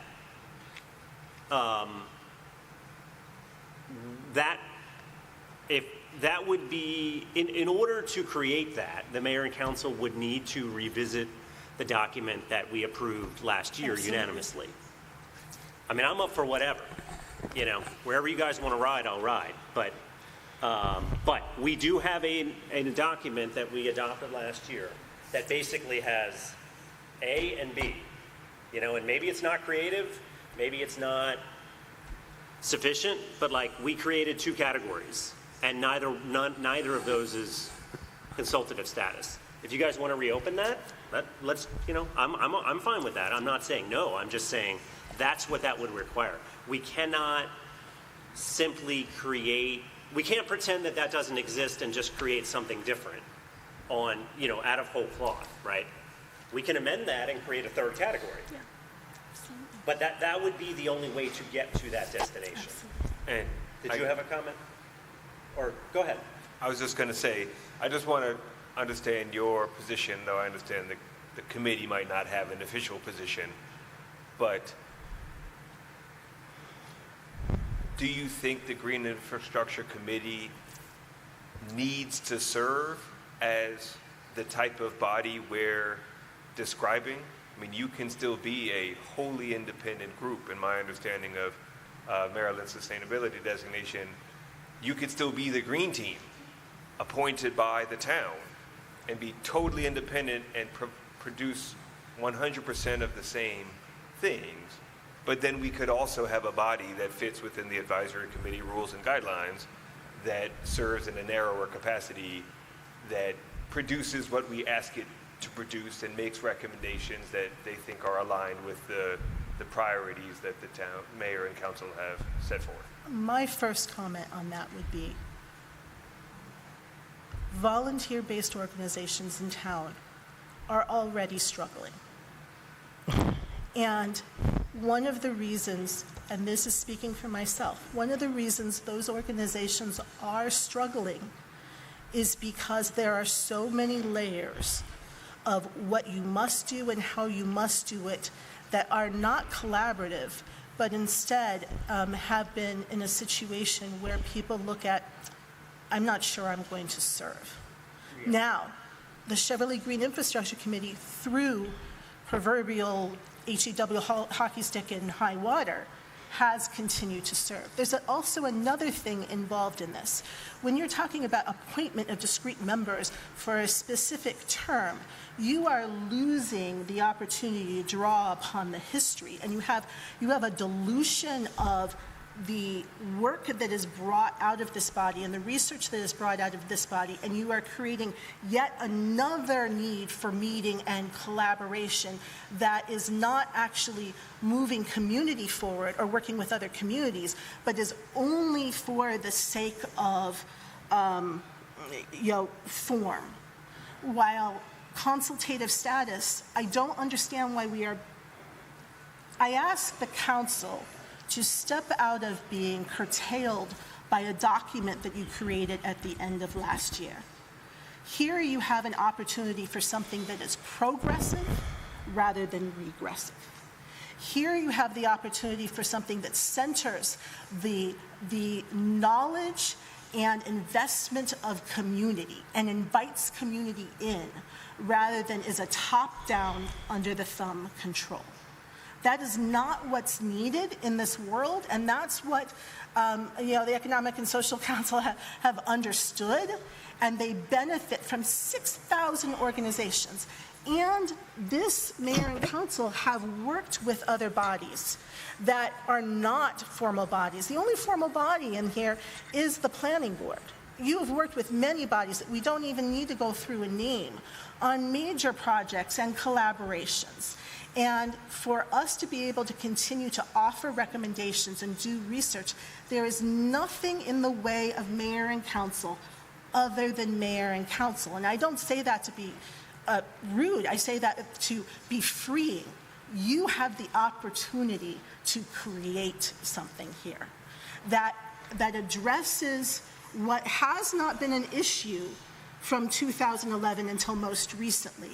But we've found a way to address that within a structure. Thank you.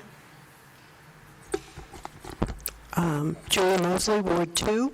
I'm going to try to be brief and talk about a little bit of history, which Layla touched on, but also I'm a relatively new member of GIC and heard some of the things about needed to be for sustainable Maryland. There was, we were not going to be part of that, which was just totally incorrect. It is totally incorrect. GIC brought Cheverly into sustainable Maryland. You are not required to have an appointed committee. I was on council. I think I was mayor. I may not have been, but I was on council when we created the planning board. And it was one of our first forays, the town's foray into creating a committee. And we were, quite frankly, very worried that committee, which we needed as strong recommendations to the mayor and council, because limited time, we know you have limited time, that committee could be hijacked by developers, realtors. There was a lot of interest on that. I want to make it absolutely clear I'm not talking about any realtors or developers currently. None of them, I've been around a long time, none of them are still working. It worked wonderfully. We had Hugh Guest, we had Cynthia Fenton. It was a great body, which recently, not unlike perhaps some of what our committee feels, but the planning board is down to 4 members. Why is that? It's now getting more, but I think you have to ask, what do volunteers in town, do they feel valued? Do they feel listened to? Are we important? And I was still on council when the planning board was working so well, and the green infrastructure plan was taking hold, and it became clear to us that the interest in a green committee would be far broader than that of the planning board, where we wanted planners, we wanted that sort of thing. And the Green Infrastructure Committee is incredibly broad. 40 members. Are you telling 40 members to just go away? I would also maintain, and I think one of our liaisons to the Green Infrastructure Committee is sitting here tonight. At no point did any of the previous liaisons say They were not getting the information the mayor and council requested. You request, we give it to you. It's independent. If we tell you there is some protection for the mayor and council, if we, for example, tell you our recommendation is that you do not allow a building on this site because it may cause flooding. You can ignore that, you can accept it. Should you ignore it and there's flooding and there's damage on surrounding towns, as we would have said there was, you're protected to some degree. We're not an appointed committee. We can give you unbiased advice based on extensive research and expertise, professionalism. And what I don't understand is how this worked for so many years until 18 months ago. And I have my opinion. I don't want to say that tonight, but, you know, I'd like to go back to a robust committee that responds immediately to the town's needs, brings things to you. The open, in the last 18 months, many of those open cases, information was given to the town. We don't know what's happened. So, again, I think it's very important to maintain the structure we have now. We're giving you our suggestion as to how we can move forward. We're open to further discussion.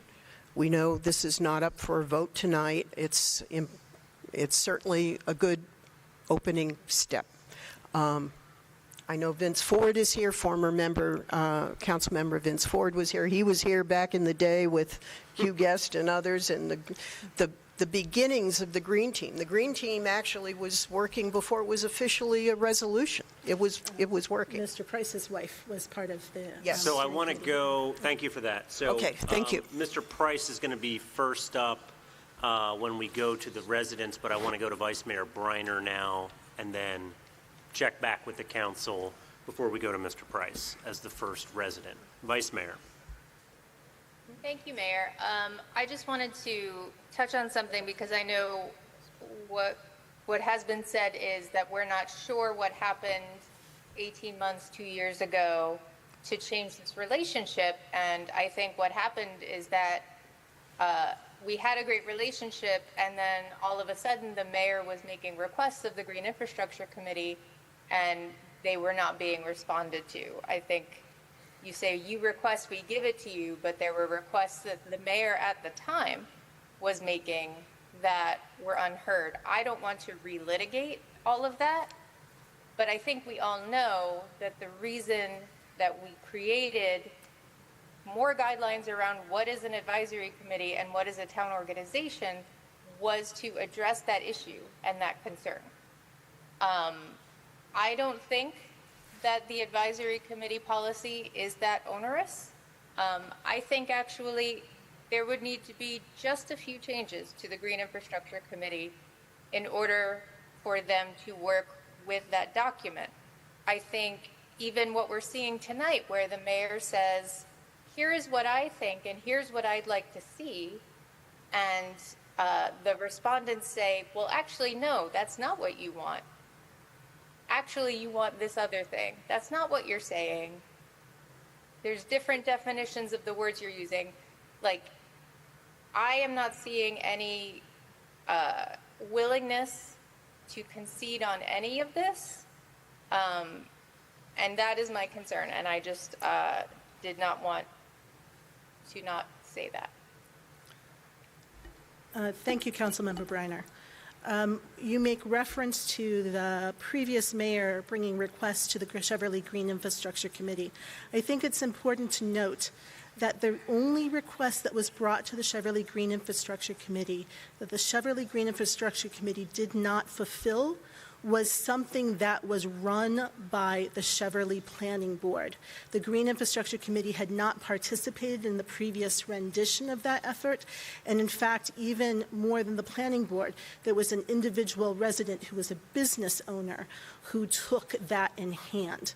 And there seemed to be a breakdown of communication, and I was privy to some of that, where it was the idea that the Green Infrastructure Committee needed to deliver on something that the Green Infrastructure Committee was not able to deliver on. And so one of these things that we do need to work on regardless is how communication happens. And that means that if there is a disagreement, that for all committees' sakes, what's not included in the document that you put together last year is how, before anything happens that's punitive, that there's the opportunity for community organizations to sit down with their liaison, with mayor and council, with town staff, to work through these things in a collaborative manner. So with that, I couldn't let that go unaddressed because that is the situation. And we have, for all of our years, copied the mayor, the town administrator, and other staff members as the situation warranted. And we continue to do so, and we would continue to do so, absolutely. Okay, council, anyone else on council? Anybody else that's not David Tansey? Go ahead. And then we'll Just go back not to David. So this particular concern kind of started before I got. I know it was 18 months, but it was before that. The main thing that I said was the fact, number one, I truly understand the value of the green infrastructure. We just recently partnered with the Ward 2 Block Party, of course with my community days as well. So clearly I understand the importance of the organization. The main thing I said was that making sure that there's compromise on both sides, because I wholeheartedly believe, speaking for myself, that all parties want to come together because we care about Cheverly and want what's best for Cheverly. And I can maybe speak for the council and understand the asset that you all bring to the table as a whole, as you clearly have laid out here. And we appreciate that. So I hope that going forward, no matter what we decide, that we all have a full open understanding. I do understand the aspect of not, maybe, I know you use the word, Layla, as ruling from top down. I don't believe in that management. But I do believe in making sure that the town has a full control of what goes on regarding that. Again, I've heard other things that happen. Again, I don't know, but just to make sure, it is my responsibility sitting in this seat to make sure that whoever we partner with, whoever we work with, that there is a level of structure, control that things, and again, we heard here say that things were not provided. Again, I don't know that as being the case. We heard both sides saying that was the case. But going forward, we would need to make sure that we do have things in place that would prevent that from not occurring in the future. So again, I guess we looks like we're going to revisit this again after 18 months. And just to support the mayor in the fact that I don't think he was saying that you weren't involved. Clearly you were involved, but the relationship of that was fractured. We actually hired an outside mediator, so it was not a case where we were not in full agreement. We both were still working for the town, but we were not working in full partnership is ultimately what I want, in this particular matter. So as we go forward, that we make sure that that's in mind. Councilmember Tansey mentioned two different, one that's part of the time, one outside. If you all want to say independent, I don't know if that's the right answer or not, but we do as a town, because I represent as a elected official for the town, that we have to make sure that we do have things that in place that where we have control over decision-making process, things being made going from there. But I yield back from there. Councilmember Tansey and then Councilmember Lagloahec. Well, unless did you want to go? Oh, all right. Councilmember Legloahec and then Councilmember Tanzi, and then we will take statements of no more than 2 minutes from members of the audience. Well, I just wanted to thank the members of the GIC for this great and extremely well-researched presentation. So speaking as one of the two newest council members, Councilmember Tanzi and myself, I read through it with great interest in many different versions. I firmly believe that this body belongs in Cheverly and that they clearly have put a lot of thought into what it should look like, and they brought those recommendations to us this evening, and I thank them for those recommendations. As former Mayor Riazi noted, the mayor and council has the power to mold a document that best fits the goals and objectives for both the town and the GIC. So the power is in our hands, and you have made those recommendations to us. I also want to comment on something that former Mayor Riazi said about volunteer organizations struggling in town. Yet here we have a group here that, by their own admission, has 40 members in it, and they clearly are working for the best interests of Cheverly and have been for many years and will continue to do so in whatever role that they work with the town. And I look forward to that relationship continuing with the town based on the recommendations that they brought us this evening. Thank you. Thank you, John. May I say something, just as a resident? I have a suggestion. It is a test. Bring us something. Ask us for a report. I'm sure we'll give it to you. Thank you. Thank you. So actually, I appreciate that prompt. And let me just say before you walk away, I appreciate your institutional knowledge. And so to former Mayor Riazi's point, that there is something there that is not the same as a rotating leadership. So I recognize that, and I want to say that I value it. I think, though, the test is not let us ask you for something and have you provide it. I think the test is we have one interest and you have another. Which will you serve? So if we have Hospital Hill wants to do something and we're moving forward with it, is that something you're going to then fight against? Is it something you're going to take to the press? That's not the way it works. The way it works is you will look into it, write a recommendation. Remember, it's a recommendation. Yep. If you say, no, we prefer to look at it a different way, then you ignore the recommendation, or you say, I'll take this piece of it and not that piece of it. All right, we're going to let Councilmember Tanzi finish his statement. Yeah, I appreciate that, that point. The reason I say that is I'm also one of the newer members, so I don't have any detailed knowledge about what happened 18 months or however many months it was ago. My understanding through hearsay was that it was actually about the points that I underlined on page 19, the first 4 or 5 bullet points in your requests are all about the town not placing any obstacles on your outreach to whatever party you think you need to reach out to, and that the final one that I underlined was all communications with the sources above indicated remain internal to the committee unless the committee deems otherwise desirable. So I understand the desire to be independent, but that's, to Councilmember Wade's point, the kind of stuff that makes me go, how do we know that we're working towards the same aim if I don't know who you're talking to and what about? And my, again, hearsay, or grapevine, is my understanding was whatever developer was being spoken to was hearing different things from you guys and us. It's supposed to be that way. Yes. It is supposed to be that way. So that's what, so I hope you appreciate the protect, and one of the, I've underlined so many things now, was like serve and protect the town or something like that. Like that's part of the protection, is like we need to know that we're not going to have a bridge burn.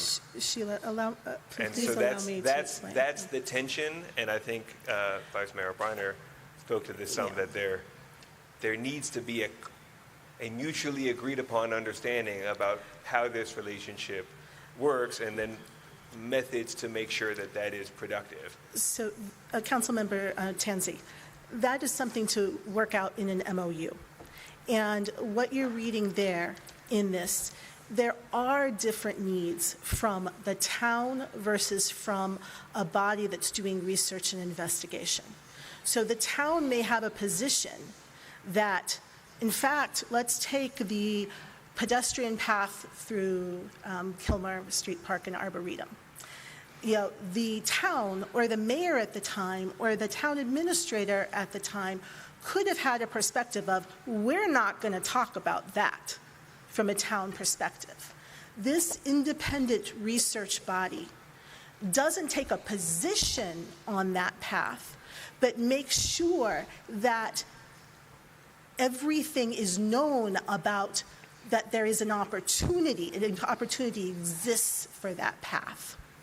So, and then if it is something that is under that you can't talk with this office to find this out, you can't talk with that office to find out, you can't talk with residents to find out and look at this piece of information, then the information is actually being unduly skewed or potentially controlled or affected by the body. That's why there are independent advisory bodies. And in this case, that's where, when we're talking about ECOSOC, where the consultative status acknowledges that they have specific knowledge, they're bringing that to this body. This body then knows that they've asked all the questions that they can possibly ask, and they're not saying that if you go for this, you are condemned. They are saying, based on our knowledge, these are the things that will be affected. And then you get the opportunity to make a decision. And that's Okay, incredibly all right. important. We got to Thank you. stop. Okay, it's 9:27, and we are going to quickly wrap this item up. So, not hearing anything else from the council at this time, you can go ahead and raise your hands if you'd like to. Mr. Price, you have the first 2-minute speech. Anyone else who would like to queue up for the microphone? What? Oh. Well, you can sit there. Yeah, come on up to the microphone. I think he wants to sit here. Oh, they're very nice people. What's that? Folks been talking about former, so I'm going to be former council member. Is your mic on? 1, 2, Go ahead. 3. Folks been talking about former, so I'm going to be is it on? Fred Price Jr., Ward 4. Fred Price Jr., former council member. This is my baby. We actually started as a tree city before they got here, okay? My wife was part of the formation of this. This problem started, we didn't have this problem all up to the administration of Mayor Mike, because he had the skill to touch base and keep these people together. When Layla became mayor, her first words was out, new rules. And we went from new rules then over to another administration. And there became a clash between these two administrations. And 18 months ago, we came up and shut this thing down. We had the election. You run on supporting the other candidate run whatever their position was. The election settled this. It is not the responsibility, I believe, of this council to go over this again. You need to move forward. You know what the problems are and deal with it that needs to be done. But I commend you on that. When was the last election? How long ago? 4 months. 4 months ago. And you've already cleared it out and have a discussion.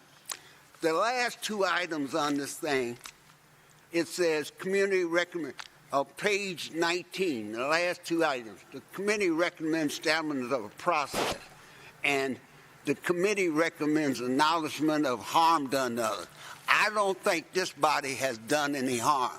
If there's any harm that's been done, it's not by this body. Thank you. Thank you, sir. And good night. And good night. Be careful out there. Your name and ward, sir. Daniel Daughtry Weiss, and one of our ward. We have to move closer to. Yeah, you're fine. Yeah, Daniel Daughtry Weiss, ward. What am I? Your ward 3, 4. Thank you. I just wanted to say that my experience of being involved with the Green Infrastructure Committee, just very impressed with how seriously this group under Sheila's leadership and under Sheila's leadership takes fact-finding and really is not looking, does not take advocacy from the standpoint of many of us think of advocacy, right? Taking a position, all of those things. There are members of the committee who are, involved politically, but that's not the GIC. Those are individuals that may, advocate something or the other. But the committee is very careful about sticking with. They're cognizant of the issues that there are competing interests, that science isn't, doesn't provide, answer policies, but it provides information that then can inform policy. So I just wanted to provide that experience. Thank you, sir. That's helpful. Oh. Good, the mic is like on. in the chat? Beth L'Italian, Ward 3, I remembered. Yes, correct. Woohoo! All right, so most of you know me by now and know that my thing is accessibility. Usually by that I mean people with disabilities. However, I was sitting through this conversation and it occurred to me that if you were new to this concept, you probably fell asleep, and so it's probably too late now for this particular one, but I haven't heard a definition of green infrastructure. And I'm thinking, if I'm in the audience, I'm wondering if you mean, I don't know, solar panels on my roof, LEED certification. And this isn't just for this conversation, but I think generally, if we want to include more people in community, more people to show up to these meetings, if we can be paying attention to making those definitions, and that's all. And thank you. And I'm sorry to do that publicly to you. No, thank you. Yeah, thank you for that. Thank you very much. Yeah, actually, that's always been a point of agreement, I think, is what the purpose of the plan was and the implementation. But good point. Yeah, it is a bit of an esoteric topic. Let's now turn to an online hand raised from Sophia Riazi-Sikowski.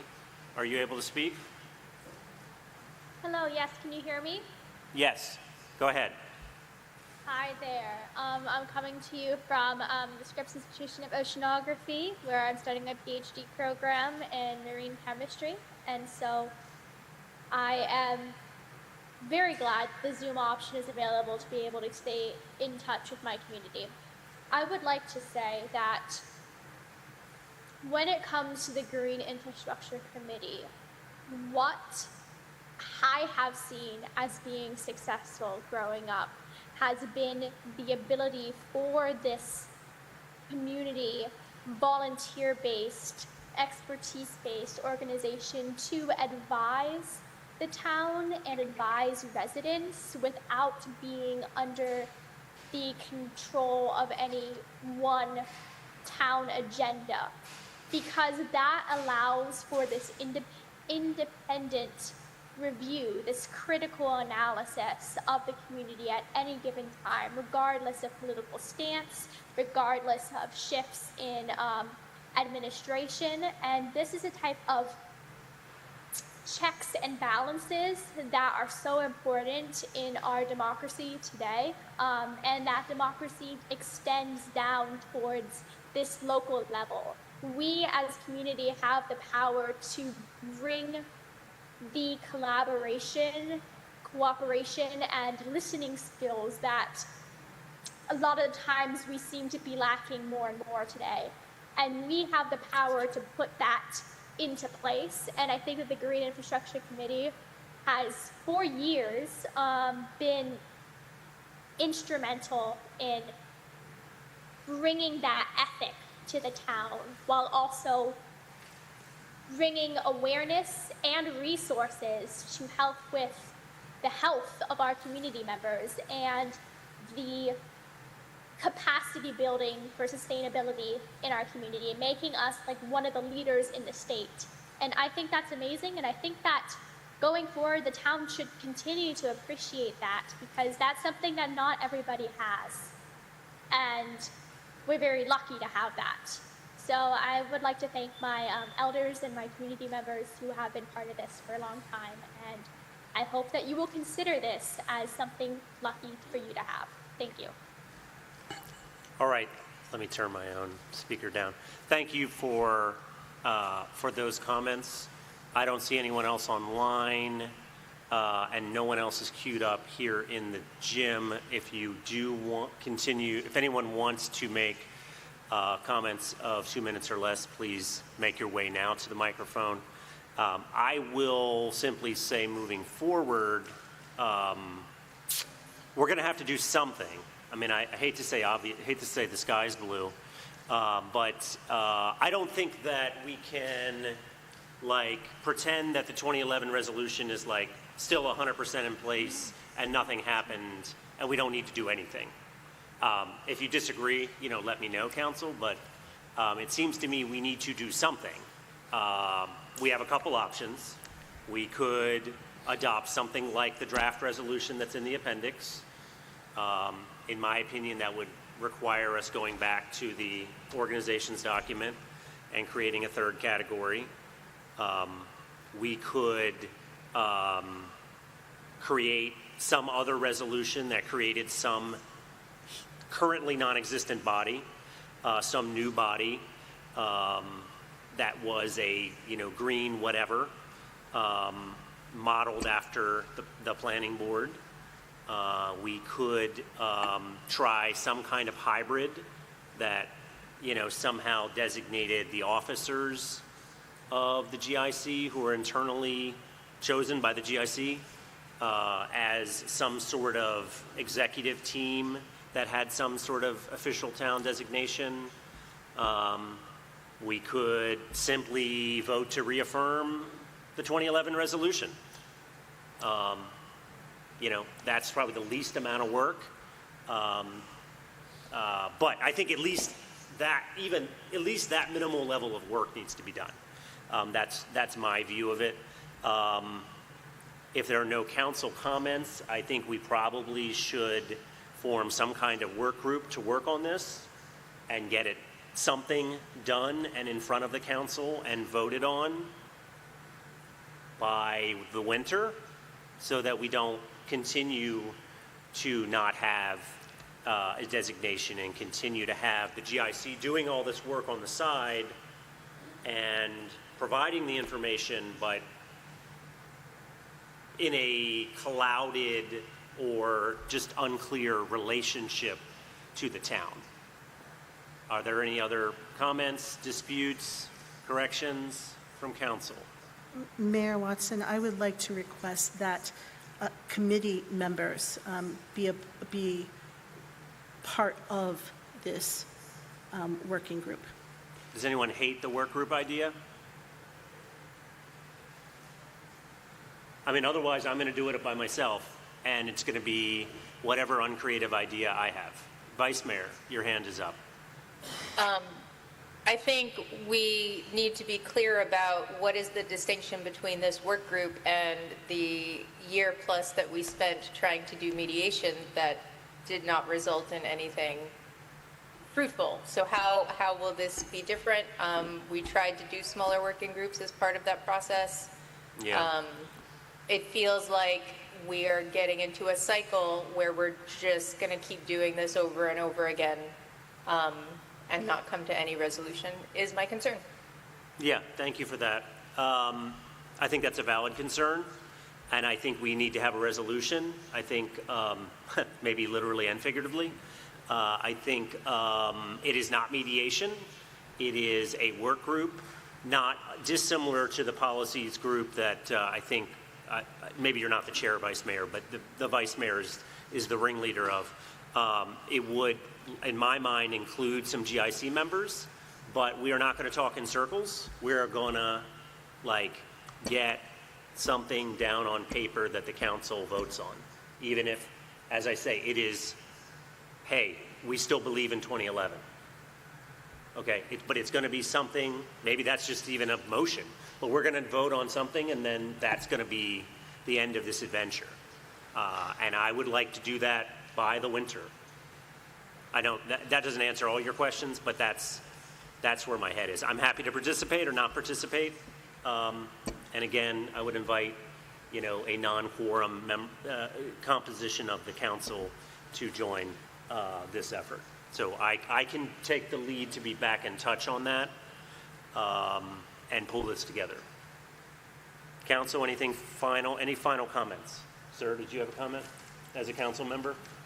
Councilmember Garces has his hand raised. Oh, sorry, I can't see you. Mr. Garces, please. Yeah, I would like to also be part of this group, and just with solely purpose of not going in circles, because this is.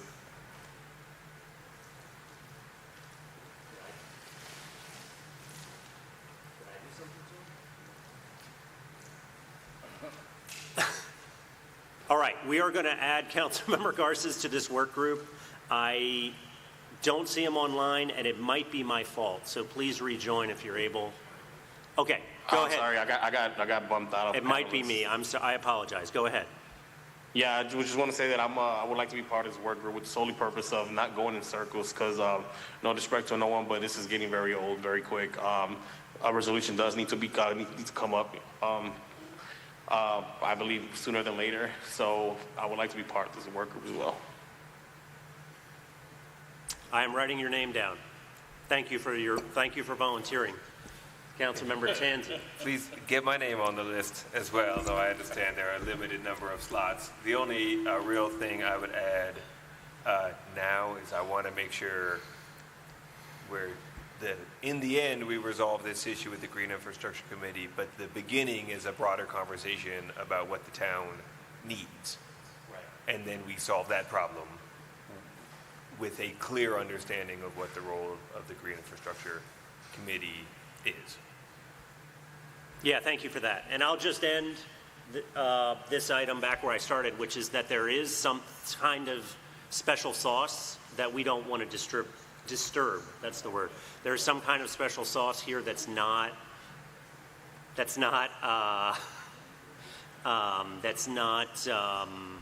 common in town, unfortunately, and we don't want to pollute that.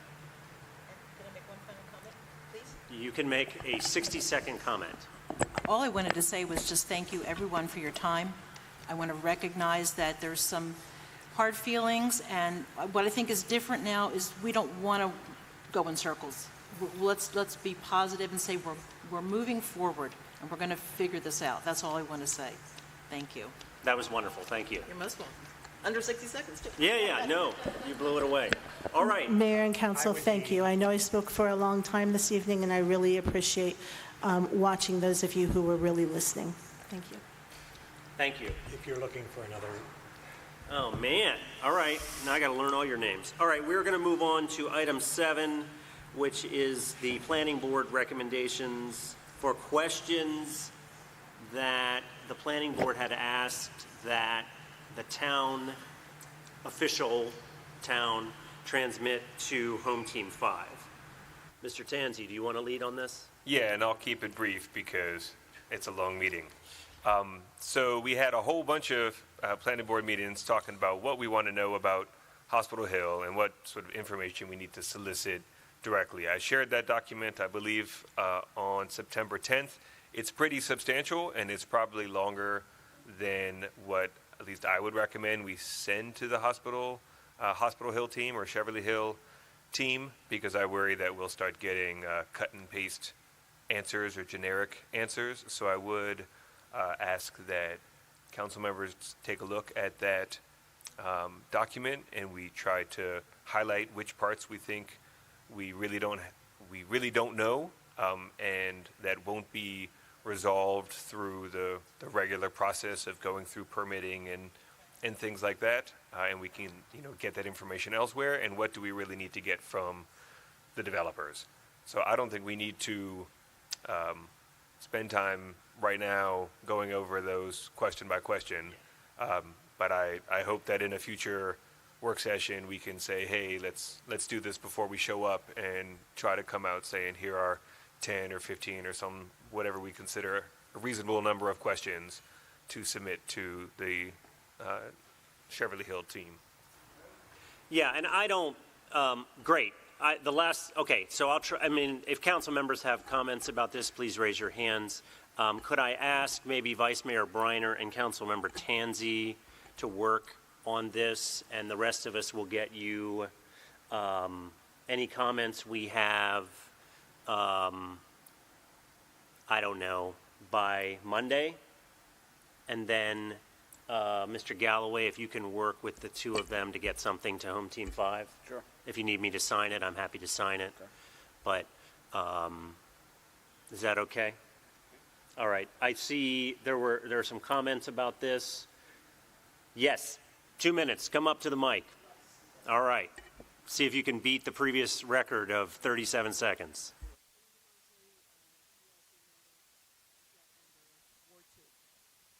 Sorry. Ward 2, Julia Mosley. I'd just like to remind Councilmember Tanzi and the council that Green Infrastructure was invited by the Planning Board to participate, and we provided a great deal of information and recommendations which were incorporated, I believe, in what you have. Again, that's what we do. So, and I also want to say that the GIC does not feel that we've just laid something out and that's it. We look forward to a collaborative relationship, and we thank you very much for your time on a very long night. So thank you. All right, hearing nothing else from the council, we will consider item 7 concluded. Let's move to item 8, Youth Town Council nominations. Is this Ms. White? Yeah, I'll take it from here. Okay. Ms. White will be joining me to my right. Mayor and Council, Ms. White emailed each and every one of you nominations are, well, recommendations that you could choose to nominate for the Youth Committee. Tonight, we're asking you to make those nominations so that we can go ahead and move forward with voting and the Youth Town Council can be formed. So if we can start with council member from Wards 1 and work our way down to 6 so that we can go ahead and have some type of a youth committee so that we can begin meeting.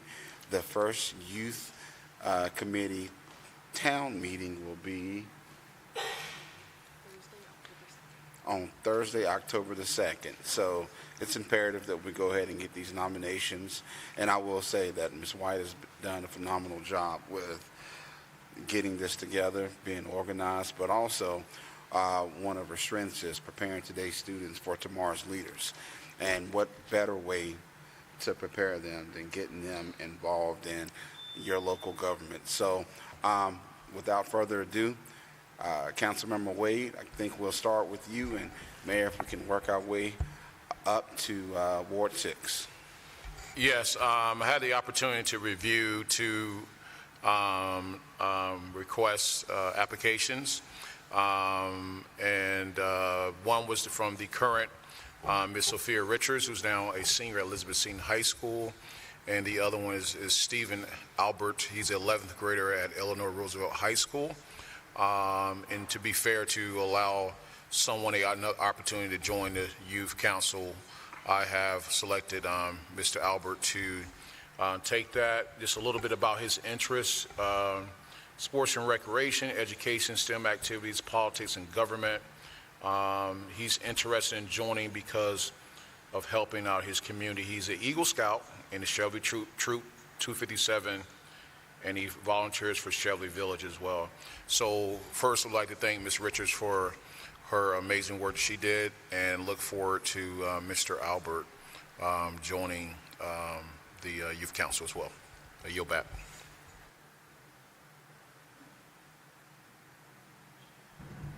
Thank you, and I just want to say congratulations to Stephen Albert. We're excited to have you on the Youth Council. Mr. Legloahec. Thank you. So for Ward 2, we had one nomination. We had Aiden Parks, who is, he's actually a freshman in high school, but he was the only Ward 2 applicant, and the Youth Council has made an exception to accept him onto the Youth Council. So he's been an active member of the Cheverly Youth Program and the Boys and Girls Club, and has been with sports and basketball-oriented events and the open gyms. So I will look forward to seeing him shadow the Ward 2 Youth Council, and I look forward to his work on the Youth Council. Thank you, and congratulations to Aiden Parks. Nice. Vice Mayor Briner. Good evening. I would like to nominate from Ward 3 Ms. Caitlin Rowe. She is a senior at Duval High School and has already demonstrated all sorts of leadership experience and interest. She's also been involved with the town of Cheverly through the Summer Youth Employment Program, so she's not a stranger, but I think this new role is a great next step for her. Thank you, and congratulations to Caitlin Rowe. Councilmember Tansey. I had two applicants, both impressive youth. I do want to recommend Violet Stallings, who is a senior at Roosevelt, has very varied interests, but I was especially taken by their desire to help plan youth activities and promote youth activities in social media, and since that has been one of the town's priorities, I thought it'd be great to have someone whose interests so clearly aligned with that. Thank you, and congratulations to Violet Stallings. I think this takes us to Councilmember Fry.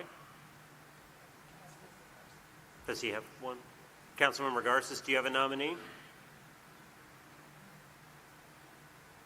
Yes, sir. Please go ahead. I nominate Mario Ruiz Melgar. He was a past youth town council member. He's a member of Vine Corps. He's involved in the community. He's an involved community member, a constant attendee and volunteer at Cheverly youth events. He is in grade 12 and goes to, I believe, Don Bosco Cristo Rey, and he is a resident of Ward 5, an awesome kid, and he's super cool, and he definitely deserves this nomination. Thank you, and congratulations to Mario Ruiz Melgar.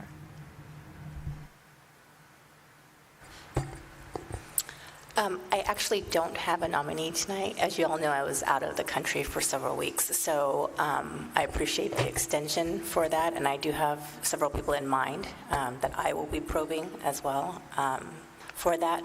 I did have a question, though. We also needed advisors. That's correct. So we need advisors and, okay, so are we still calling out for advisors? Absolutely. Okay, yes. So then, and are we still trying to get an advisor from every ward, or? There is 2 youth advisor positions on the just Youth 2. Council. Okay. They can be ages 18 to 22, and they can be from any ward in Cheverly. Perfect. Okay, so expect that from me early next week. Thank you so much. And just to repeat what Councilmember Fry said, applications are still open if you live in Ward 6 and you are in any grade in high school, Or if you are ages 18, 19, 20, 21, or 22, and you're living in Cheverly, in any ward, we would love for you to join and be a youth advisor. And we will send out a notification with all of the new council members as well as the positions that are still open. Thank you all, and I really appreciate you all considering these nominations. Yes, Councilmember Frye. Are they going to be sworn in at the October 9th meeting? Okay. Yes, they will be. Does anyone have an objection to me nominating or granting an exception to nominate an advisor who's not yet 18? Council members, what do you? Okay, well then I'd like to nominate Sophia Richards to be an advisor, given that I think she's 17 and a half, if I counted right. That is wonderful. I definitely welcome that nomination, as she's been a past town council member too, so I think she could provide adequate leadership absolutely for the youth council. I appreciate that. Yes, sir. And she's from Ward 1 too, so it makes it great. I overlooked that aspect of the nomination, yes. Is there a motion from council to approve the recommendations of Albert, Parks, Rowe, Stallings, and Melgar to the Youth Town Council and Richards as a Youth Town Council advisor? I'll make a motion. So motion by Councilmember Frye. Is there a second? Second. I think I got to give that one to Wade. Seconded by Councilmember Wade. Is there any discussion? Wow. 1, 2, 3, 4, 5. These 5 town council members and 1 advisor. Hearing no discussion, all those in favor of the motion say aye. Aye. Any opposed? Any abstentions? The motion passes 6-0. Congratulations. And thank you, Ms. White, for your continued work on this important endeavor. Thank you all. Congratulations to our new members. I'm very excited for what this season of the Youth Council holds. Great. And that's probably going to be the zenith of the meeting, because we are now on to 8B, which is the Keller construction update. Would you or Mr. Cardenas like to start this? Yeah, I will. I'll go ahead and invite the representatives from Keller Construction and Mayor and Council, just to let you all know, we've also hired CPJ to assist with this project, to be somewhat of a project manager throughout the duration of this project.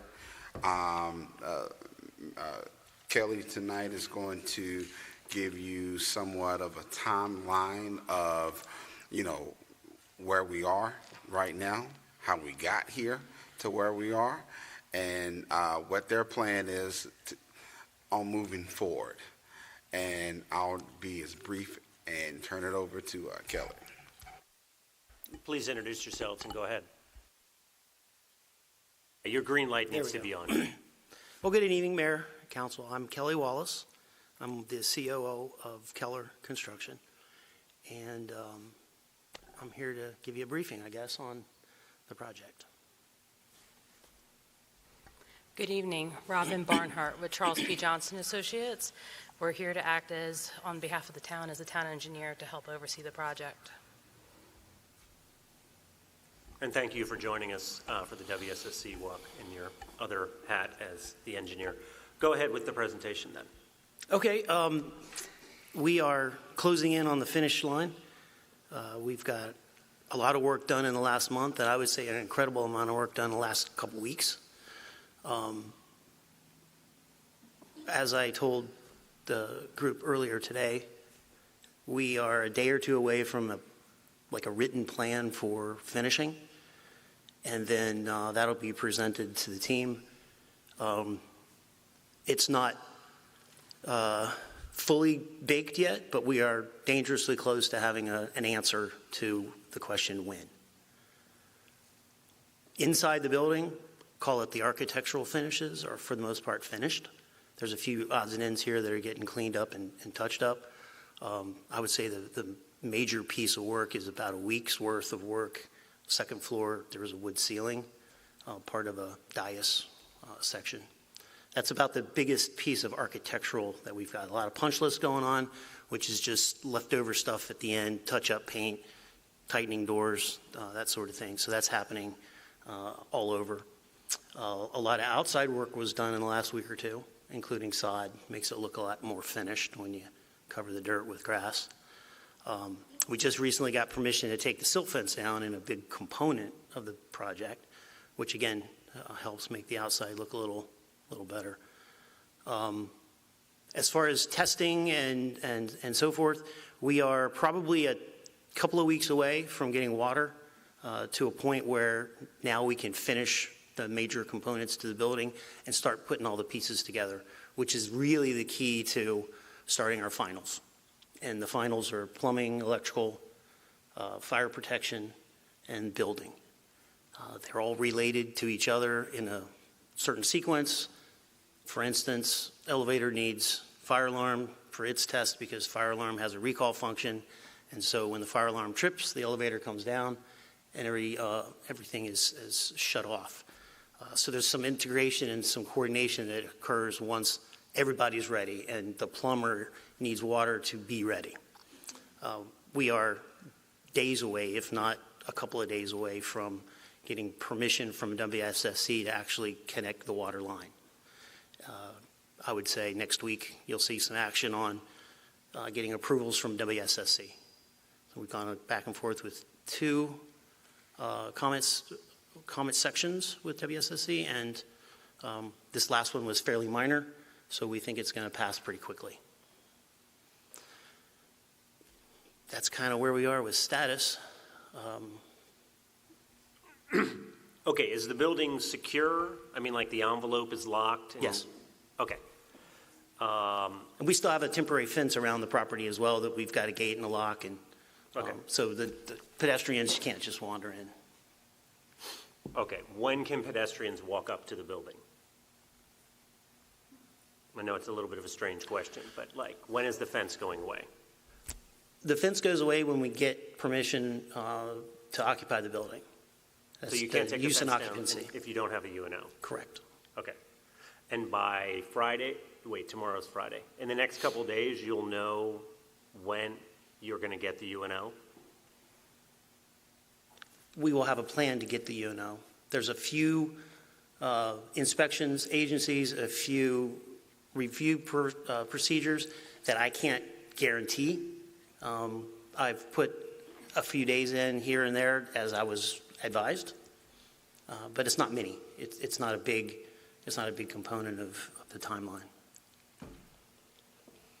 If you had to make a guess, I mean, this doesn't sound like it's like a Thursday after next type of UNO. This sounds like a Thanksgiving UNO.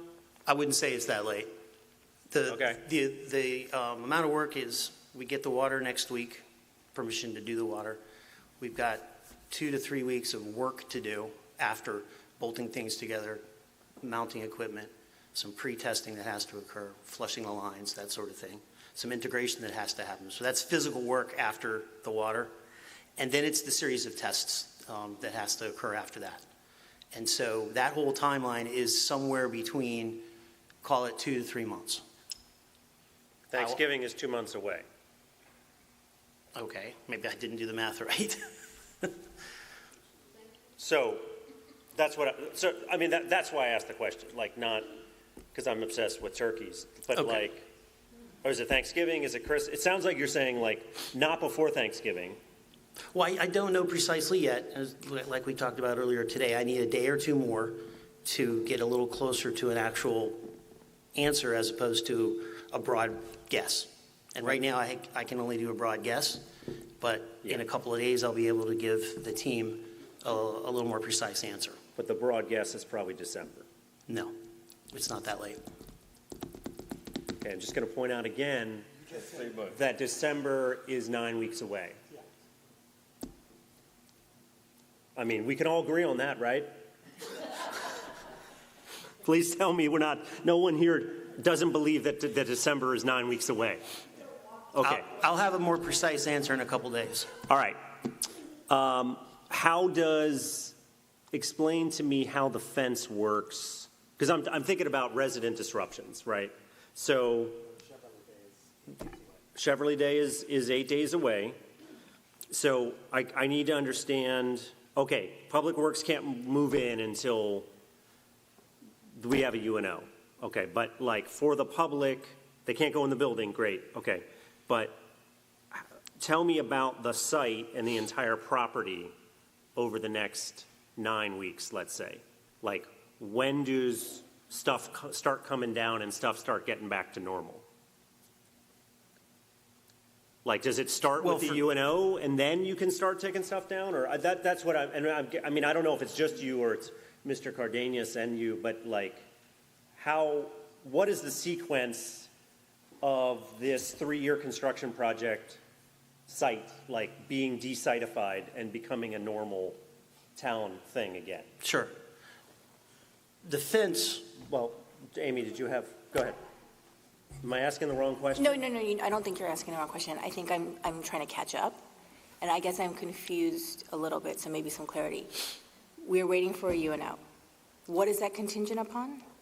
We have to test the building, Okay. and before we test the building, we have to finish the work. Okay, so.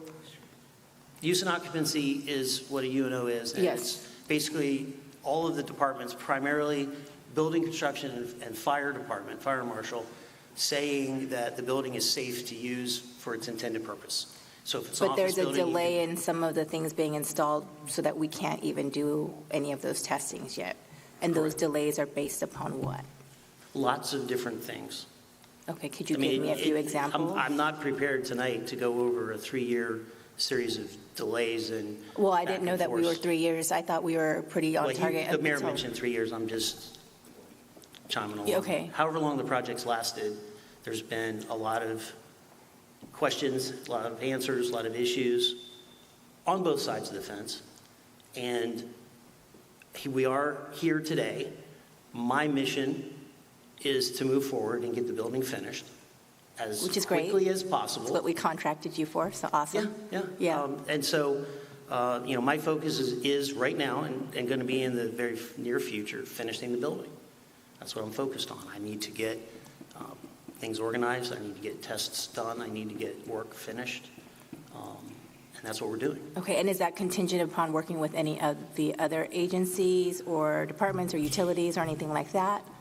WSSC is probably the last agency that we have to deal with. Okay. And we're a couple of days away, I think, from getting permission from them to make the connection to the water line. Okay. And that's really the last of the utilities. Gas is done, electric is done.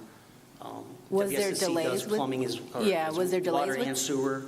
Okay, was there delays with WSSC in getting that, or was it that the things that needed to be done on your end kind of? It's a combination of a lot of things. And I can't sit here today and tell you specifics about who's at fault for what. I'm not asking about who's at fault. I'm trying to figure out what needs to still be done and like where that disconnect is, because if there's any ways that we can assist, we want to. We're already getting assistance from the team with WSSC for an expedited approach. They already did it the first time. Sometimes these things can take weeks to approve, and they got it done in a day and a half.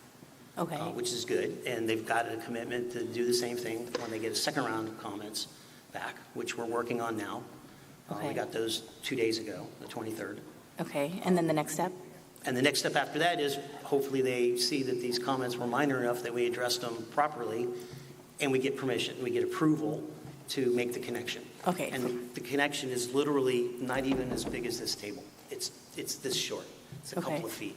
And then once the connection happens, then what? Then we flush the line. Okay, then you do the testing And then we stuff. then we, and then then you we bring do the in work that is the connection of all the equipment. Okay. And the I call it pieces parts, but it's all the things that you have to wait for the water. There's flow and tamper switches, which is an electrical device, part of the fire alarm system, that bolts onto the pipe, and it measures whether there's water flowing in the pipe. And if water's flowing and it's not supposed to, like in a sprinkler main, that means you've got either a broken head or a fire. So that system trips and sends something to the fire alarm control panel, which then notifies the fire department. So that's part of the integration. Yeah. You need water. It sounds silly, but you need water to run the electrical system.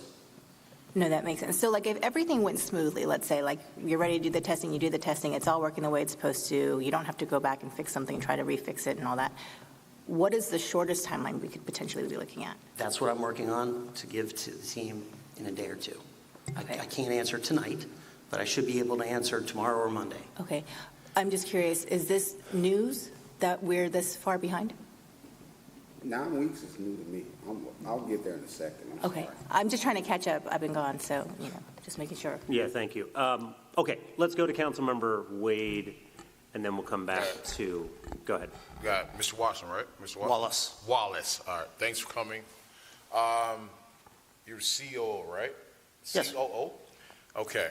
One thing I feel that is there's no sense of full accountability regarding this project. You don't even know how long the project's been going on. You're the COO. I just got here, literally. But you're the COO. Right, for 2 months. That's you're giving excuses right now. Understand? I'm just telling you what it is. The title is the title. The fact that you're sitting here is because the project. So the COO is sitting at a 10 o'clock work session because the project's so far behind. The buck stops at your desk. So I don't feel the aspect of accountability regarding this project being so far delayed. There are no concrete dates, numbers. You're supposed to have a ribbon cutting on Saturday.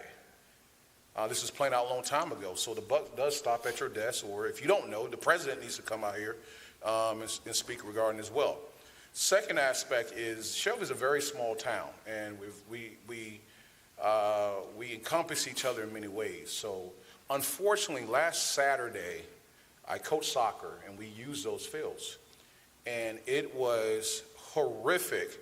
At 8 o'clock in the morning, 4 or 5-year-olds, 6-year-olds are trying to cross over while bulldozers are going back and forth.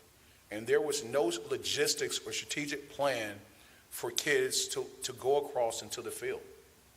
I was there as a dad and as a coach, but also as a council member, where we literally had to there was no safety measures in place, take kids in baby carriages and pick them up, go across.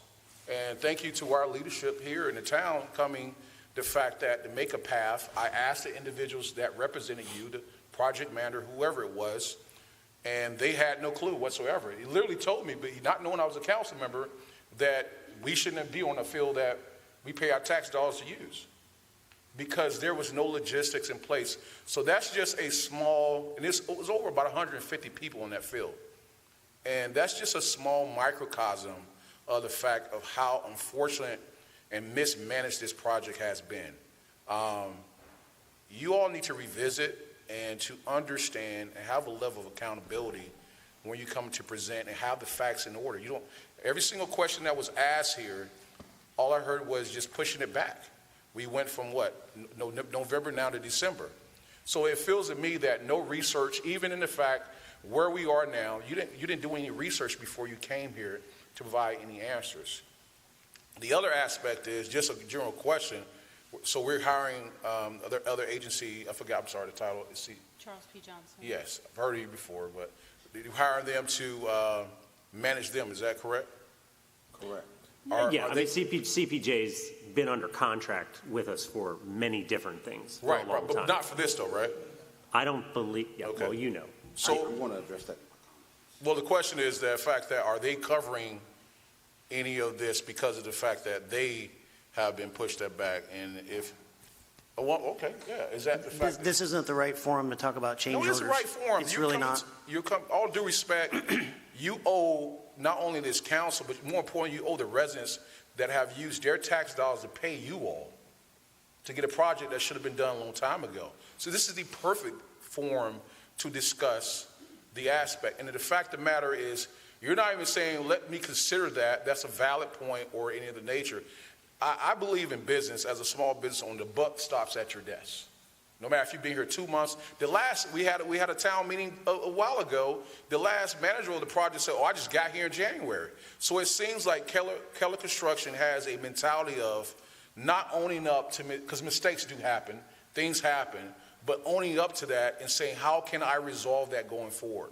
So as a representative of Ward 1, but just as a representative of this town, this is unacceptable. You all have to make this right, whatever form and fashions that may be. I hope that when we do have another meeting, that either you or whoever else is here is more prepared, because you didn't give any concrete answers, not only to us, but more importantly, the residents of Cheverly as a whole, that we have to have someone else come in to watch over your back to make sure you get the job done. So I hope you take that back to your leadership, back to your people that come in here working, and make sure we get this resolved in a more timely manner. I yield back. All right, Mr. Galloway, did you want to come in now? Can I address just a couple of those items? Okay, first off, part of the reason I'm here and assigned to the job is that they realized there was an issue that needed to be fixed, and I'm here to fix it. So it's not a complete ignore. Some of the response to being behind and needing to finish is a very senior level person doing essentially a project manager's job. So we do consider it important, and I am part of the solution moving forward to try to fix the problem and get you into your building.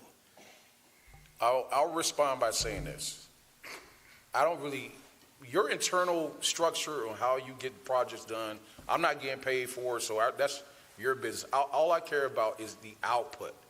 We hired you to do a project. The project's not getting done well. And again, you're the second representative that's come here, going further up the hierarchy, where I don't feel like the buck has really stops at your desk. And all I hear really is excuses on the fact versus saying, hey, this is the data, this is our projections here, this is what we're going to do to help resolve this, and coming up with ways to compensate us and the residents of Cheverly for the fact of this project not being finished as a whole. That's all. End all, be all. Your reputation is the only thing that you have in matters. And right now, honestly, sir, it is not on point. It looks crazy out there. Again, last 8 o'clock in the morning, you had over 150 kids and the parents out there literally trying to wade through construction. There was no security. There was no path. Our police department had to come down and help out. Saying, oh, these cars don't belong here. You didn't have anything set up. No one knew about this, so as a whole. So understand that my advice to you, if you're coming to a client, the buck stops at the desk. You apologize and say, hey, this is what's happening. Hopefully, going forward, this is what we can do and how we can be compensated for the fact of the matter this is continuing to happen. I yield back. All right. Vice Mayor, I do see you, but I'm going to turn to Mr. Galloway first, and then I promise I'll come to you. Kelly, as I told you today, you're not in a position to tell us what we can and can't ask, okay? Don't do that. You have been vague this entire time, and we have been asking for a use and occupancy schedule for only the past 8 months. We have been asking for that schedule for the past 8 months. We were supposed to have an open house in May, and that didn't happen. We're having an open house this Saturday. And let me remind everyone, the fence will not be down for Cheverly Day. So Cheverly Day Committee, take note. We will not have an elevator for Saturday. So now, if someone that comes there with, that's handicapped, and if we have to have the ceremony inside, how are we going to do that? How can we be accommodating to everyone else? Oh, well, now all of a sudden, the town has to invest in alternative solutions. We've had to hire a project manager such as CPJ to come in. As I told you today, and I'll tell you again, Mayor and Council, I don't have any faith and confidence in Keller. This is their third project manager. The first time I'm hearing this 9 weeks before we get into UNO is right now with you all. So I want to make that clear. The chief was in the executive meeting with me today, along with Mr. Cardenas. And earlier today, you didn't say anything about 9 weeks, okay? Well, I wish I hadn't said it tonight either, because Well, it's done, okay? The utilities should have been the first thing done. And if you all would have done the utilities first, we wouldn't be in this position right now. So I'm not going to get into all the details of this, but I wanted to let you know, for the record, I have no faith and confidence in you or Keller, and I'm ready for this project to be completed. And Mayor, I yield my time back. All right, the Vice Mayor has been waiting patiently, and then Mr. Cardenas, did you want to come in after? Okay, Nicole, go ahead. I just wanted to say, because it's been, I think you are the fourth representative from Keller to actually come to one of these meetings, if we're including like the original presentation about the building. And I think each time, instead of the timeline getting shorter, it's gotten longer and longer and longer. Not just in saying, oh, it's going to be an extra month, but then it's, oh, it's actually going to be an extra 2 months on top of that month. And I can't decide which is more embarrassing for us, having a ribbon cutting on September 27th for a building that might not actually be open until December, or having that fence continue to be up for Cheverly Day. I feel like we made it very clear that having that fence down for this Cheverly Day was going to be really important. I feel embarrassed. I feel like I don't know what to say to our residents, particularly about the fence issue. All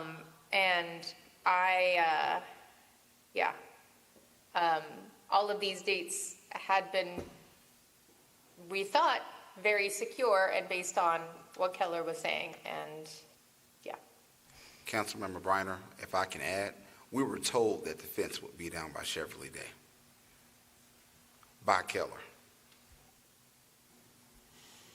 Mr. Cardenas, Acting Public Works Director.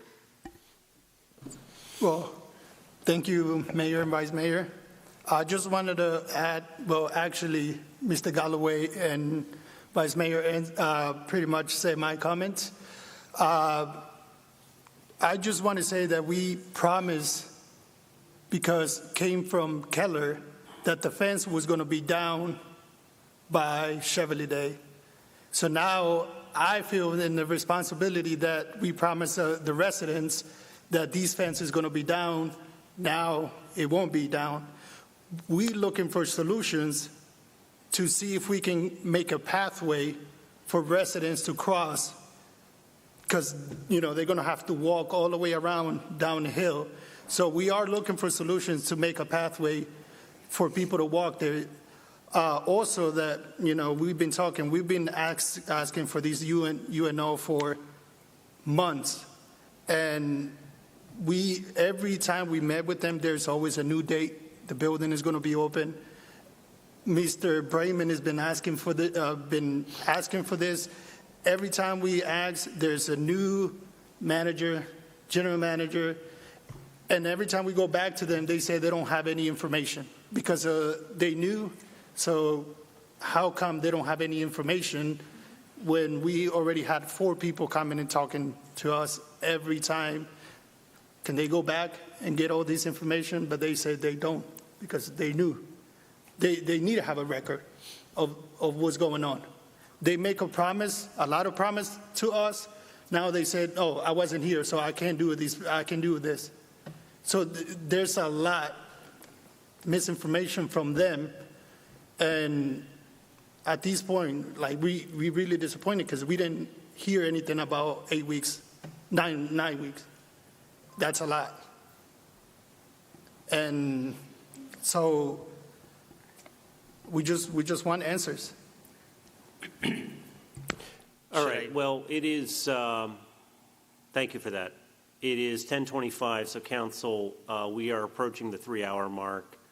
I would ask you to extend the meeting, whatever your pleasure is. Motion to extend the meeting by half an hour.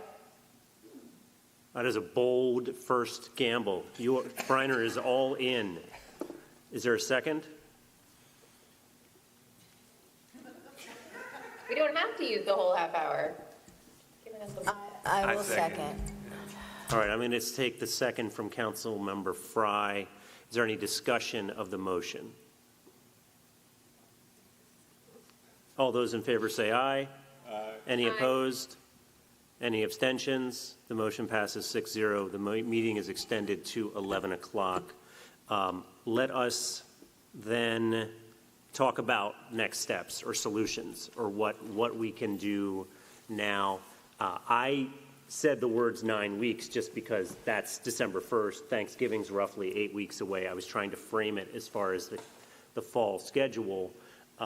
Certainly all the fall sports schedule is, out the window as far as being any different than it has been.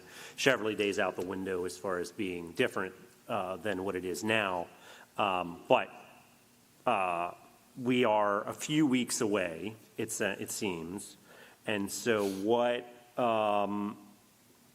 Wallace, can we do now? Or what can the collective group do now to speed this to a conclusion? Well, if I could backtrack on the 9 weeks thing, it's not going to be Thanksgiving. It'll be before Thanksgiving. So. All right, that's awesome. Tomorrow I will have an answer specifically to the question as opposed to a vague or a general answer. And it's the reason why I've been vague or general is because I have spent literally every day, every minute of this week with the team trying to collect the data that needs to be collected from about 37 different sources to actually have a plan. And I think, honestly, one of the things that this job has suffered under is not having a good plan. And that's what I do, is I plan jobs. And so I've spent the week gathering the tools that I need to fix the boat. And so I am this close to being able to answer the question, when is UNO? I'm going to ask for one more day. I asked for it this morning in our owners meeting. I'll present that schedule. It'll have a lot of things that aren't related to UNO in it because it's a comprehensive completion plan. It's not just UNO, but within that will be all the inspections and a certificate of occupancy bullet point or a milestone. In order to expedite, I don't believe at this point, provided WSSC does what they've already done and will most likely do, that's the last administrative hurdle that we have. After that, it's really just the inspection agencies. They're third party, hired and representing the county. And so they're very good usually at response time. I think to date, we've had 24 to 72 hours response time, which to my experience is pretty quick. Some cities and some places can take up to a week to get you an inspection when you call for it. So we do have them on call. We've told them what we're up to. We've given them some preliminary ideas. They've got people waiting and ready. Same thing on the building side of things. In order to expedite, we've got people literally with the part in their truck, and they're on call, on their cell phones, waiting for us to say, we got permission, come on out. So as far as expediting goes, there really isn't anything that can be done that hasn't already been done to get it any faster. I would just cross my fingers and hope. I think Ms. Fry said something about best case scenario, and if there's no issues, that's what I'm really, hoping and praying for, is that we don't have additional problems come up as the final pieces come together or as the inspectors do their work. Mr. Tanzi. This, I think, first goes to Robin. I want to know if the statement, the fence goes down when we get the UNO, seems to follow whatever you think the right rules are for this.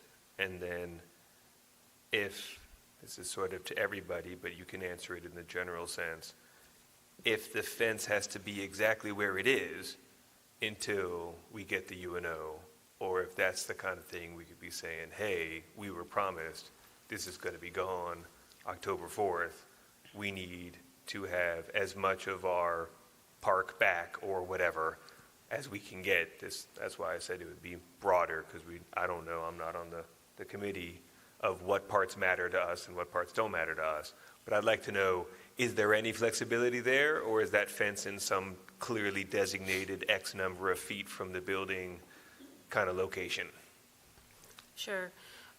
So the fence, the metal fence, which is a temporary construction safety fence, which is up here along the side of the driveway going out to Forest Road. So it's doing two purposes. Inside of that, you'll see a black fabric fence, which we call silt fence. The area within there has been disturbed. They have it stabilized where they have hydroseeded and straw on it to get grass growth. There are regulations that you must maintain the silt fence until you have vegetative stabilization of that area, which means full grass growth, 95% covered in grass. For Cheverly Day, which we actually talked about today, I will be actually reaching out to the sediment control inspector tomorrow morning to as Mr. Cardenas had mentioned, to get approval to create a gap in that fence, temporarily relocate a section of that silt fence so that we can create a pedestrian cut through there. Mr. Cardenas talked about that the town has wood chips that we could bring in, put down to help stabilize it for a safe passage across there for pedestrians for Cheverly Day. Following Cheverly Day, the silt fence would have to be reconnected and closed back off until we get the vegetative stabilization. Now that can be the seed growth, it could be sod put in, and we can talk about, but that's, right now that fence would need to stay there because you don't want to leave the silt fence by itself. That could be a tripping hazard if people try to step over that themselves. Okay, so thank you for that. I just will say this meeting you're having tomorrow is with the appropriate governing body. I'm going to call the sediment control inspector who would have the authority to authorize us to make a change there. So I just want to make sure if anyone has any other changes that they want to suggest or explore, now is the time to say that, or maybe that is a morning meeting, that's a walkthrough that's worth having before you make that call, because it seems like we should be trying to honor at least the spirit of that as much as we can. The rest of the fence, if I could answer the other part of the question, is general liability insurance requirement for safety and, public. It's an attractive nuisance right now, and it's unfinished. And until it's turned over, which is basically and then it's turned over to the owner, to you guys, the general liability insurance policy says you have to protect that nuisance, and that's what the fence is doing. What I will do is call the insurance company tomorrow and ask them if there are ways to adjust or change or even delete the requirement for the fence when we get to a certain point. I would not suggest it while we still have heavy equipment running up and down and around. We're going to get to the point pretty quickly where that's really not happening anymore, and it's just a few people with hand tools in the building or maybe out back putting pieces of equipment, but it's going to, again, be in the building. It's not going to be driving, big trucks and stuff.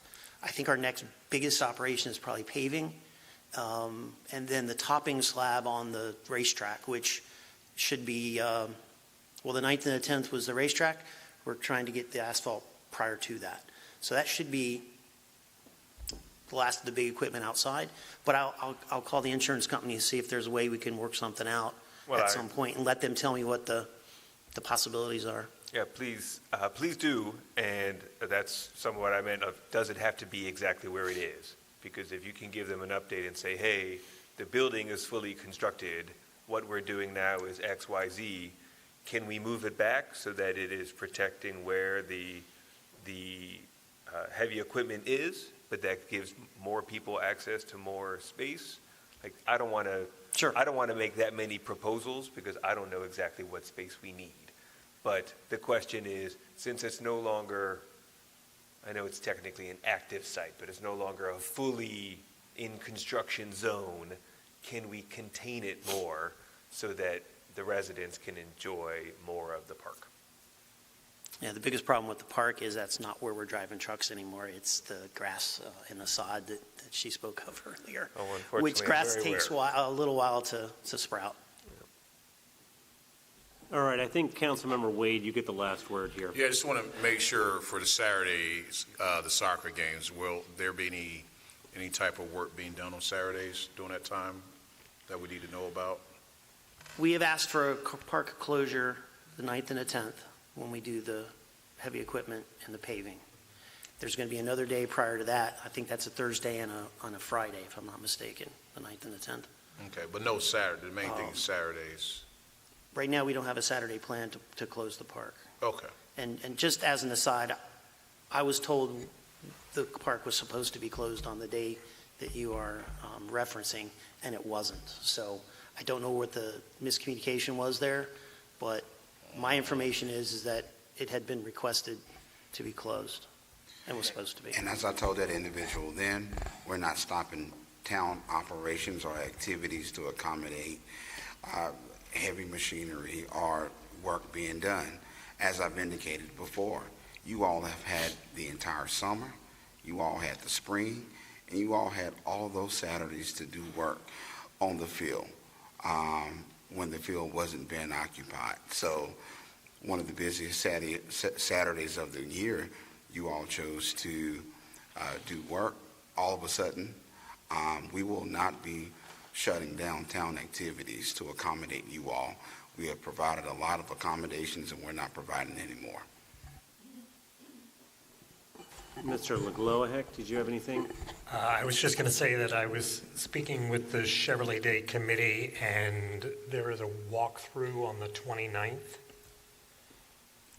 Yeah, the final walkthrough Yeah, so with the town just staff. if we can have some answers by the 29th as to what the space will look like.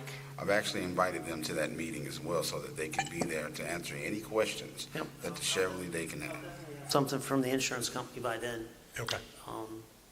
The grass is what it is as far as the growing season and all, and we'll have that cut through.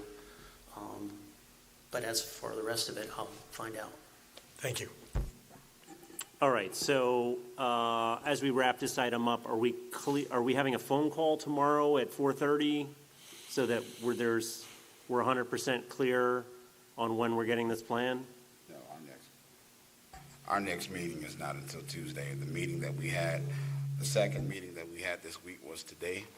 We're not due for another meeting until Tuesday at noon, but they're supposed to let us know as soon as they get a schedule for UNO. Is that your interpretation, Robin? That's correct. All right, so I think the mayor and council would like to hear from the town staff as soon as that, the results, the outcome of that meeting, as soon as it happens. Thank you. Sorry. Yeah, go ahead. Also, I just wanted to add that when we had this meeting today, I request to have 1 or 2 or 3 shifts working to get these projects done as soon as possible. And I mentioned that if I also have to be here day and night, I will be here making sure that everything is getting done as soon as possible. And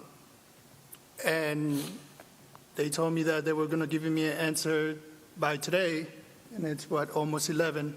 There's no answer. I did not say that. I said I would look into it, and we would get back to you with options if we had them.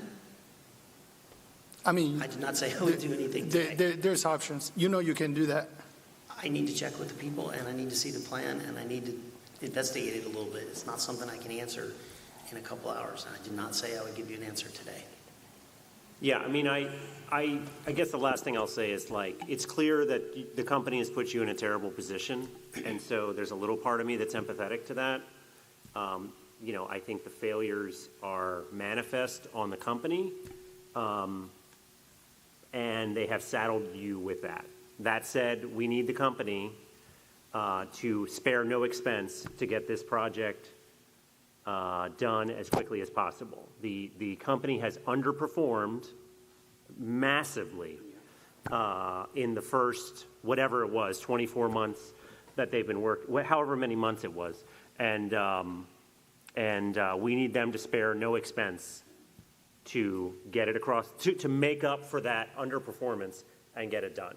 I agree with everything you said, and that's what we intend to do, is to spare no expense and spare no unturned question or rock that needs to be dealt with to get to the finish line. I think you have a question over here. You have public input on the Keller construction. Okay, it's 10:40. You have 2 minutes. I heard somebody mention sod. So one of the Right. things that could be requested of Keller would be to stabilize that area by laying down sod so the community can have access and have that fence removed. If sod was put in the next couple of days, I would turn to our Public Works acting director. If that would meet the requirement, and also looking to you to be able to open that area, if that would be considered stabilized. It may be destroyed in the process, but it's a way to get to good if that is within the realm for the week ahead. All right, thank you for that. Councilmember Tanzi, do you have the last word on this? Yes, sure. I want to say that when we say spare no expense, like, I don't know what the rules are, but that's the kind of stuff I'm talking about. It can mean extra shifts. It can mean you have to spend money that you then have to undo, right? It's totally wasted money. You put down sod, it gets destroyed, and then you put it again, right? Like, we need really creative solutions to try to meet whatever is legally and technically possible. We did talk about sod today as a potential option for doing that, but there's still concerns that even sod won't take quick enough for anybody to walk across safely. It would allow us to remove the silt fence, which would allow us to remove the chain link fence, but the sod is still not walkable. I'm not talking about destroying it and having to replace it. I'm talking about people tripping, breaking ankles, and having a real tough time just navigating it. Councilmember Frye. I apologize. I had a bio break, and when I came back, I think I heard something about this Saturday moving it indoors, but the elevator doesn't work. So what is our plan, and how are we doing that, and who's responsible for paying for all of that? Because I imagine it's going to be an expense. Go ahead. First time I heard about an elevator being required for this was today. So there's never For a ribbon cutting? Yes, there's never been any conversation prior to this about an elevator being ready or even. Well, I mean, a ribbon cutting, you floor. assume the building is ready too. That's kind of, so. There's been a lot of miscommunication and lack of communication on both sides about the entire day's operations, including who is providing tents and so forth. So absolutely no conversation before today about an elevator which needs UNO to operate. And I think it's been clear for a little while that UNO was not imminent. Yeah, UNO is not imminent. It's not going to be this week or even in a couple of days. So, So the 27th, we got to that date together. Yes, we did. Right, and we pushed it out. We did. As far as we could to give ourselves, ironically, more breathing room.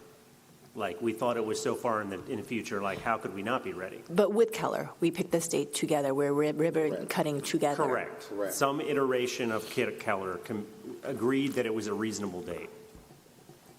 Okay. Am I wrong to assume that a ribbon cutting means that the building is ready to go into and that there would be an elevator that would be workable? Are you wrong for saying what? To assume? No, I think we all made the same assumption. Okay. I have seen ribbon cuttings where it's literally just outside in the parking lot, cut a ribbon, have some coffee, and But usually the building is tourable. You can go in. Maybe you're not holding other events in there. I'm But not so sure that's a universal assumption, but. And see, that's the lack of communication that your company is having with you, because we were very clear with the past project manager on what this ribbon cutting was going to look like. We have been since we planned it. Okay, so, but we're coming up with some sort of solution to make sure that it's going to be an accessible event, but I imagine that's going to cost money. So I think that probably needs to be part of the conversation as well. Well, so. All right, so it's 10:45. Do you want to give maybe 1 minute or two on what folks can expect on Saturday? I mean, what the solutioning, because, again, I'm not a mathematician, but I'm pretty sure it's 36 hours from now. So when somebody comes down the hill at 1 o'clock on Saturday, what is the whole team, what's the show? What's the magic happening? We're still determining that internally. However, we do have a plan. And let me tell you what the plan was. We had a rain plan. We're going to have the ceremony indoors, upstairs on the second level. We have to get lifts now for people that cannot use the elevator because, once again, an expectation that hadn't been met. So we have to get 2 lifts, actually, because there are 2 flights. So not only do you have to get carried to one level, you have to get on another lift and get on that lift and go to if you're going upstairs. But the event will start at 1 p.m.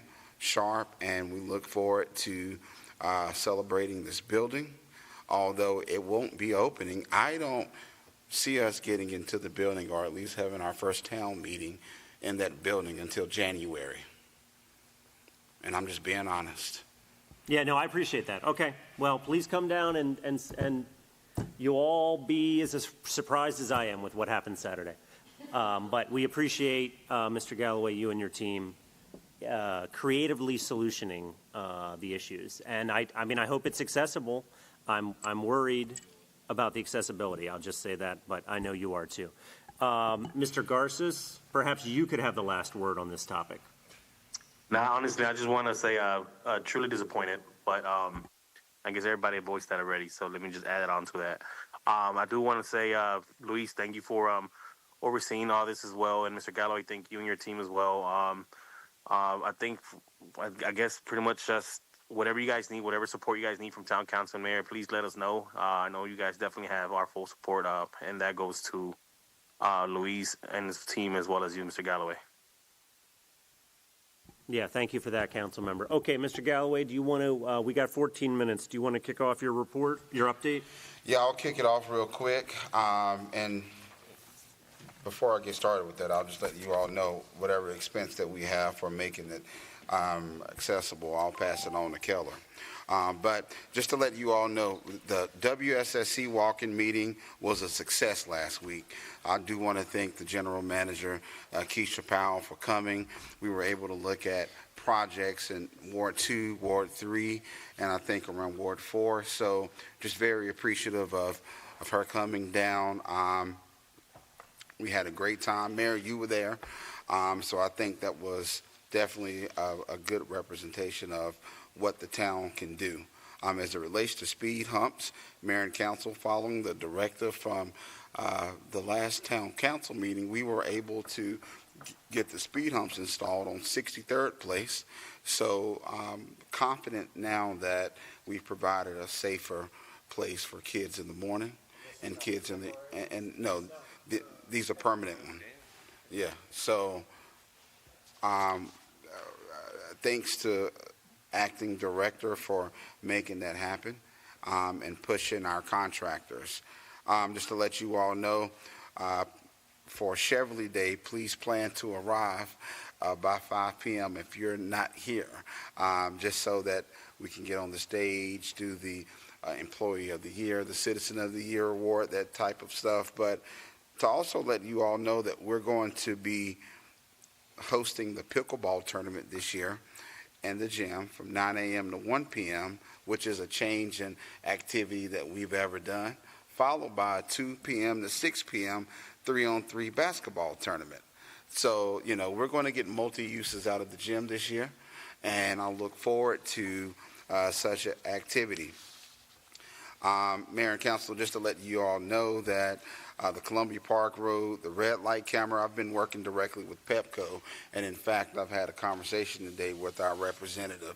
The chief, myself, the assistant chief, we are in an email thread trying to get an understanding as to why those red light cameras haven't been installed yet and why PEPCO is holding this up. So as soon as we get more information, we definitely will let you all know. The retreat date for Mayor and Council with Ms. Janice Taylor will be on November 7th and 8th. So everyone confirmed that you all will be available for those dates. Please put that in your calendar, and more details will be coming out soon.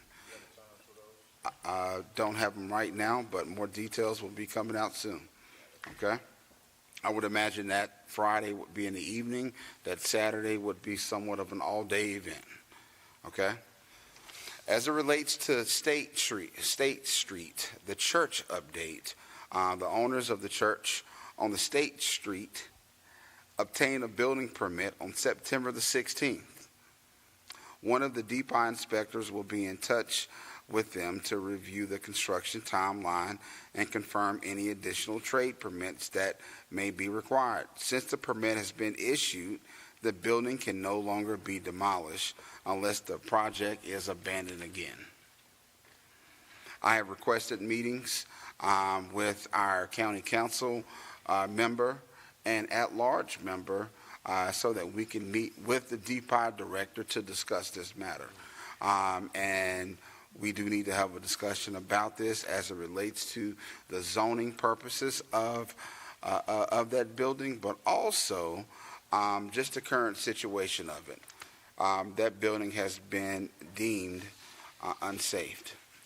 As far as 4601 Lido Road, you want me to take this one or you want to do it? Okay. A business was operating out of the parking lot without permission from the town or county. Timu was dropping off pallets of merchandise, and subcontractors were breaking down the items and loading it into their vehicles.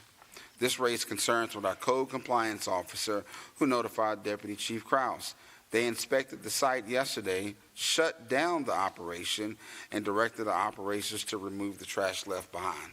We went there today to see if the operations were still going on, and they were not there today. So just to let you all know, there was an abundance of trash that was along the Lido Road corridor, and we will continue to hold them accountable, okay? As it relates to sidewalk and retaining wall, we have a brand new sidewalk and retaining wall on 62nd Avenue. If you haven't seen it, please drive by there. It's a beautiful pedestrian crosswalk. And we do want to put a mirror there for people turning off of 202 onto the 62nd Avenue so that so that everyone is safe.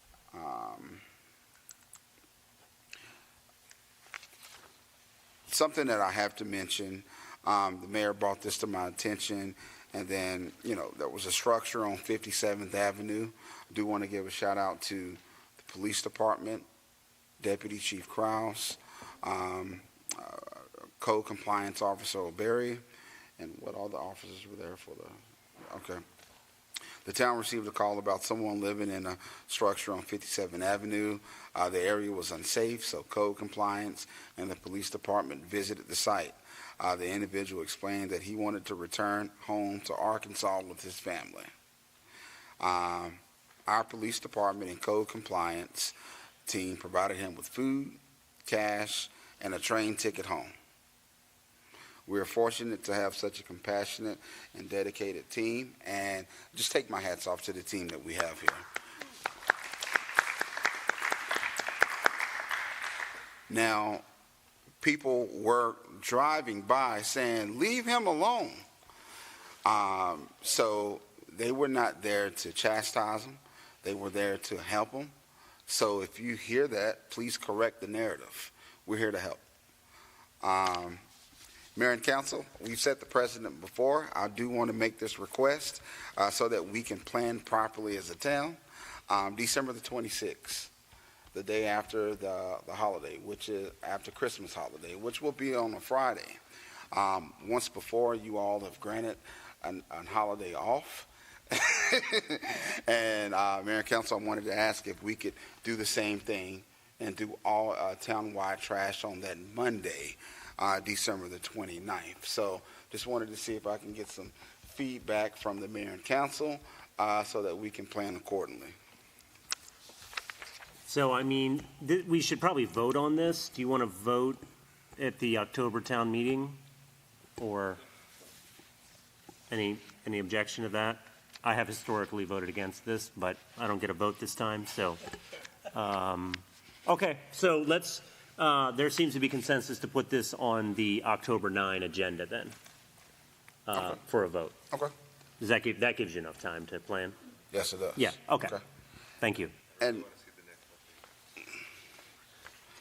just looking forward to the next one, please. which one, though? Business roundtable. Oh, I was going to skip that. But okay, Mayor, so we will have the business roundtable. I do have a list of all the businesses that we are touching base with, so we're doing a survey right now to figure out which day works best, and then after we get that, give us 2 weeks. By the next town meeting, I'll be able to confirm the date of the business roundtable. It ain't happening on November 11th. No, that's fair. Well, we're going to have it in the new building. yeah, well, that was the goal, so it looks like it'll be in the gym. So, absolutely. Councilmember Frye. I will make a motion to extend the meeting till 11:15 so that we can make sure that we get through everything. Second. All right, it's been motioned and seconded to extend the meeting a further 15 minutes. Is there any discussion? Hearing none, all those in favor say aye. Aye. All those opposed? Any abstentions? It passes 6-0. Go ahead, Mr. Galloway. Okay, so just one more thing, Mayor and Council, I do want to turn the floor over to Chief Morris, who I want to speak to you briefly about maybe social media and our presence in social media, but also some policy decisions from the Cheverly Police Department. So, Chief Morris. Thank you, Mr. Galloway. And Mayor and Council, I'll try to keep this as brief as I can, but I think it's important to state I'm not typically accustomed to explaining how or why I make certain decisions when those decisions are consistent with policy. I allow 40 years of experience to speak for that. However, with that said, I think it's important for this community and for this mayor and council to know, and I think I've demonstrated this since I've been here, that when I do make decisions, I make decisions in the best interest of the community, the department, and then individuals. The community's best interest always comes first and foremost in any decision. Sometimes those decisions align across all three, and that's a win. For example, this former mayor and many of the members of this council approved a hiring retention bonus for new police officers, similar to what many agencies are doing, not just across the state, but across the country, in order to try to attract quality candidates. And it's a lucrative bonus of $20,000 paid over a period of 4 years. But that is an employment agreement. And that employment agreement is the responsibility of me as your chief to manage in such a way as to make sure that we are getting the most return on our investment when we are using tax dollars of our community to pay for those bonuses. And I believe that I strongly believe that the fiscal responsibility rests on me. And I take that responsibility seriously because that's not my money. That's the money of the residents and business owners that operate and live here in Cheverly. So with that said, while there's certainly an advantage to having those employment agreements for the town, because it attracts quality individuals. It also demonstrates a commitment to be here and to serve in this community, to be able to learn this community as police officers and be able to learn the values of this community and work within the values of this community. It also benefits the department because there's extensive expenses when associated with recruiting, hiring, training, outfitting police officers. Just the cost of the required psychological examinations and voice stress or truth verification confirmation is $1,000 per person. So there's an extensive amount of money that we're spending, so we want to make sure that we're getting a return on the investment. Likewise, the benefit to the officer is that they're getting a monetary benefit. But again, that is an employment agreement. When those employment agreements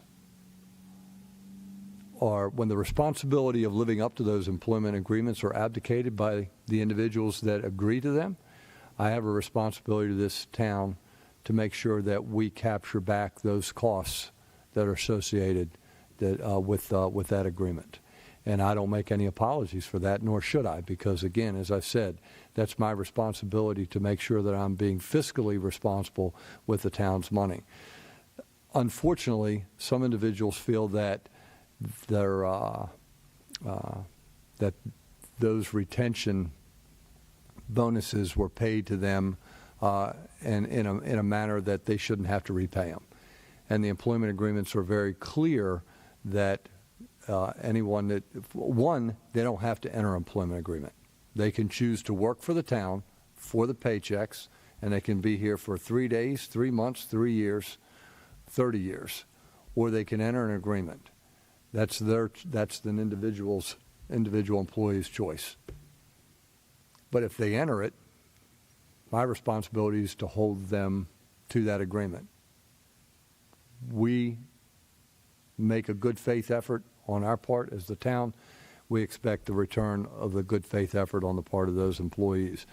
When those employees leave prematurely, that's a decision they make. I'm certainly not going to hold someone back. I think folks have a right to work where they're happy or seek other employment where they think that they can better serve. We all have that right to be able to come and go where we want to be able to work and choose where we want to work, but they still entered an employment agreement. Unfortunately, there are those that seem to want to take to social media and use a shaming game, a blaming game, or a bullying game. And I can tell you, at my age and the amount of experience that I have, I'm not intimidated by it. But I want this community to know that I will continue to make my decisions in the best interest of the community first. That is utilitarianism at its most fundamental core, that we do the greatest good for the greatest amount of folks, and that's the town of Cheverly. So as your chief, that continues to be my commitment. I won't be bullied. I won't be shamed. I won't be blamed. I have a responsibility, and I take that responsibility seriously. And I appreciate the town manager allowing me to have an opportunity to speak, because word spreads in ways on social media that I can't combat. I'm not worried about social media. I can face this community and tell you, this is why I make my decisions, and this is how I make them. And I hope that the community can appreciate and respect the manner in which I do that. Thank you. You can handle that one. Thank you for that. Go ahead. Last thing, the police department will be having a forum on schedule for November the 18th. We had to change the date. November the 18th at 6:30 p.m. and it should be held here in the gym. Sounds like we don't have an alternative, but this is a crime forum similar to what we had maybe a year ago, or maybe it was, I think we might have had one as recently as February, but something like that. So it'll be here in the gym on November 18. Anything further, Mr. Galloway? No, sir, that concludes my Any report. questions from council for Mr. Galloway? Okay. Are we ready to have, we're all prepped and ready to have the market inside on Saturday? We will be tomorrow, yes. Okay, super. All right, Councilmember Fry and Councilmember Garces, item 10. Councilmember Garces, go ahead. Yes. So I think I filled Amy a little bit, as well as Mayor, in regards to some of the conversations that I've been having with Christina, who is the regional manager of Ross Management for this region. So one of the things that me and Christina and I spoke about was the cameras. That was my main focus, and at the time being of the last ward walk that we had, which was like 2-3 weeks ago, she had said that in 6 weeks coming, cameras will be up throughout the whole complex. We're in week 4 or going on to 5. I've yet have seen any cameras. Chief, I'm not quite sure if they've been in contact with you or if they even reached out for any reason of that. But I know Mr. Galloway and I just had a conversation with Jennifer, who works for the office of Councilwoman Sheila Adam Stafford for District 5, who they're very in support of a lot of things that are going, and one of those are definitely the cameras. They're well overdue. Clearly, they don't mind taking fines. Clearly they have a budget for fines, I'm guessing, right? So, like I said, we're entering 5th week. There's still no cameras up. Nothing has been brought up to my attention, or anything has been any updates in regards to that. We also did speak about security, their walk-in security, how, again, there's still these staggering hours that they have there are still horrible. I have residents complain about people still somehow finding their way into the laundromats and sleeping there, or smoking large amounts of marijuana and pot, and they find like all different types of drugs in certain of these buildings. I know I reported some of these things to DC as well, our deputy chiefs as well. But it's just that they're just not doing enough at Cheverly Station Apartments, right? And then I believe I said this last town meeting as well, right? That we need to put some continued pressure on them. I believe that now it's more than ever. If you look at the vacant apartments at Cheverly Station Apartments, it's more than half, just about half of the apartment complex are empty, right? People are leaving, right? And not only that, but they're leaving with the thought of, man, this is Cheverly, right? And I don't know about y'all, but that stings a little bit, right? And so, like I said, we've been trying to get on them. I know Mr. Galloway's been on top of that, a couple of those issues as well. So that's where we're currently at with them. I know we also spoke to Councilwoman Shayla's office in regards to the AC and heating. They're super on board on trying to find some type of a way to get at them, because I know, as I told you guys last meeting, AC is a definitely issue there during the summer comings, and as well as the heat, right? And I could fill you guys more into that if I want to talk to you guys on one-on-ones in regards to that. But they're definitely on board. I'm just waiting for some forms for my residents to fill out to turn into to the county. So that's definitely a big step.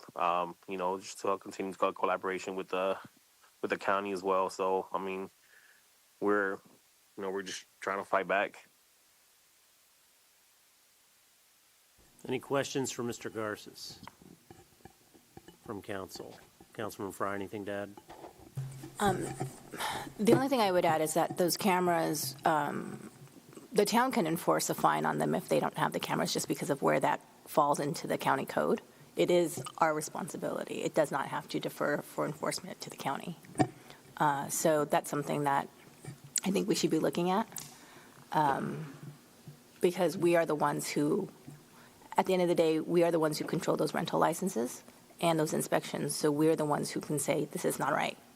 The way you're treating your residents, that you're not taking care of the mold, they have water issues, whatever it may be. So I think the buck stops with us. And if we're okay with the way that the residents of Cheverly are being treated, then we let it continue to happen. Otherwise, I think we have to be a lot more forceful about it. We've seen them react when we've told them that before. And they went out of their way to clean something up real quick and try to, make things more suitable in one building. So we know they can do it. So I think that that's what the conversation should be. Councilmember Garces has done a fantastic job trying to advocate for his residents. And sometimes I think we're making forward steps with the management there. And then there are other times that I just feel like they're putting on a show. And we're still trying to act in good faith. So I think the only thing is money talks. So unless they feel that there will be consequences for their lack of, creating a livable situation, then I think that's the only way that they're going to actually react. And I'm sorry, and just to add to that, it's just that it's kind of a bummer, right? With that, I have residents that are leaving, overall Cheverly, right? And before they leave, they contact me, they send me texts, or they call me, hey, council member, thank you for everything, thanks to town. They're like, but until things don't change, we don't plan to come back to Cheverly, right? I'm like, wow, that's a blow, that stings, right? And and for Cheverly stations, and these residents do complain to the office, right? But for Cheverly stations, still not to. Like they said, they take these seriously, but there's no change to that. It's like Councilmember Fry has said. I think it's time for them to start seeing serious consequences. For all this negligence. Mr. Galloway, do you have a quick reaction? Yeah, just a quick reaction. Councilmember Garces, Councilmember Fry look forward to having this or an in-depth discussion at the next town hall meeting, because by then some corrective actions would have taken place. So, thank you. All right.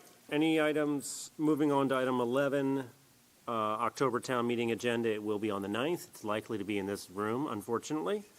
And, the only item I'm tracking on the agenda other than the vote on the Christmas holiday is the budget. Anything anybody else has to add?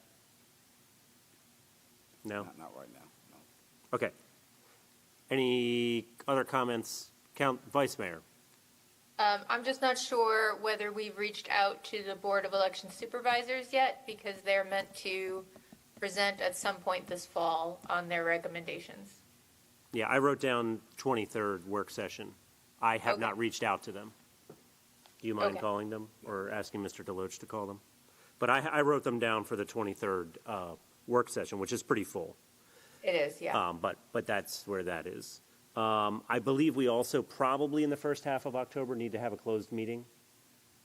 So council members, think about in the next few days, send us all your availability. Maybe we combine it with the 9th and do it at 6:30 but in the next 3 weeks we need to have a closed session. So, yes. We have to have our town priorities to PGCMA by the 12th of October. So I don't know if that's something that we want to submit and then talk about at the town meeting if these are going to be our priorities. I don't know if we've ever done it that way, but it would be good for us to put in our priorities to see what PGCMA is going to push for this next legislative session. Okay, I'll write it down for the 9th.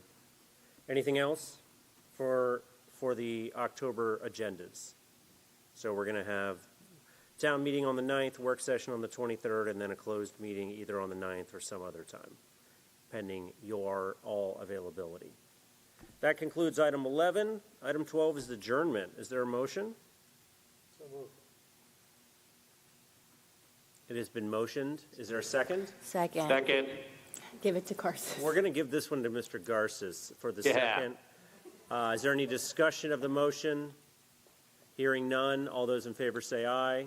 Aye. All those opposed? Aye. Any abstentions? It passes 6. Wait, who made the motion? I'm sorry, they're asking who made the motion. It was Legloahec, yeah? Yeah. Legloahec made the motion to adjourn. The time is 11:15 p.m., and all the council members are still here. Good night.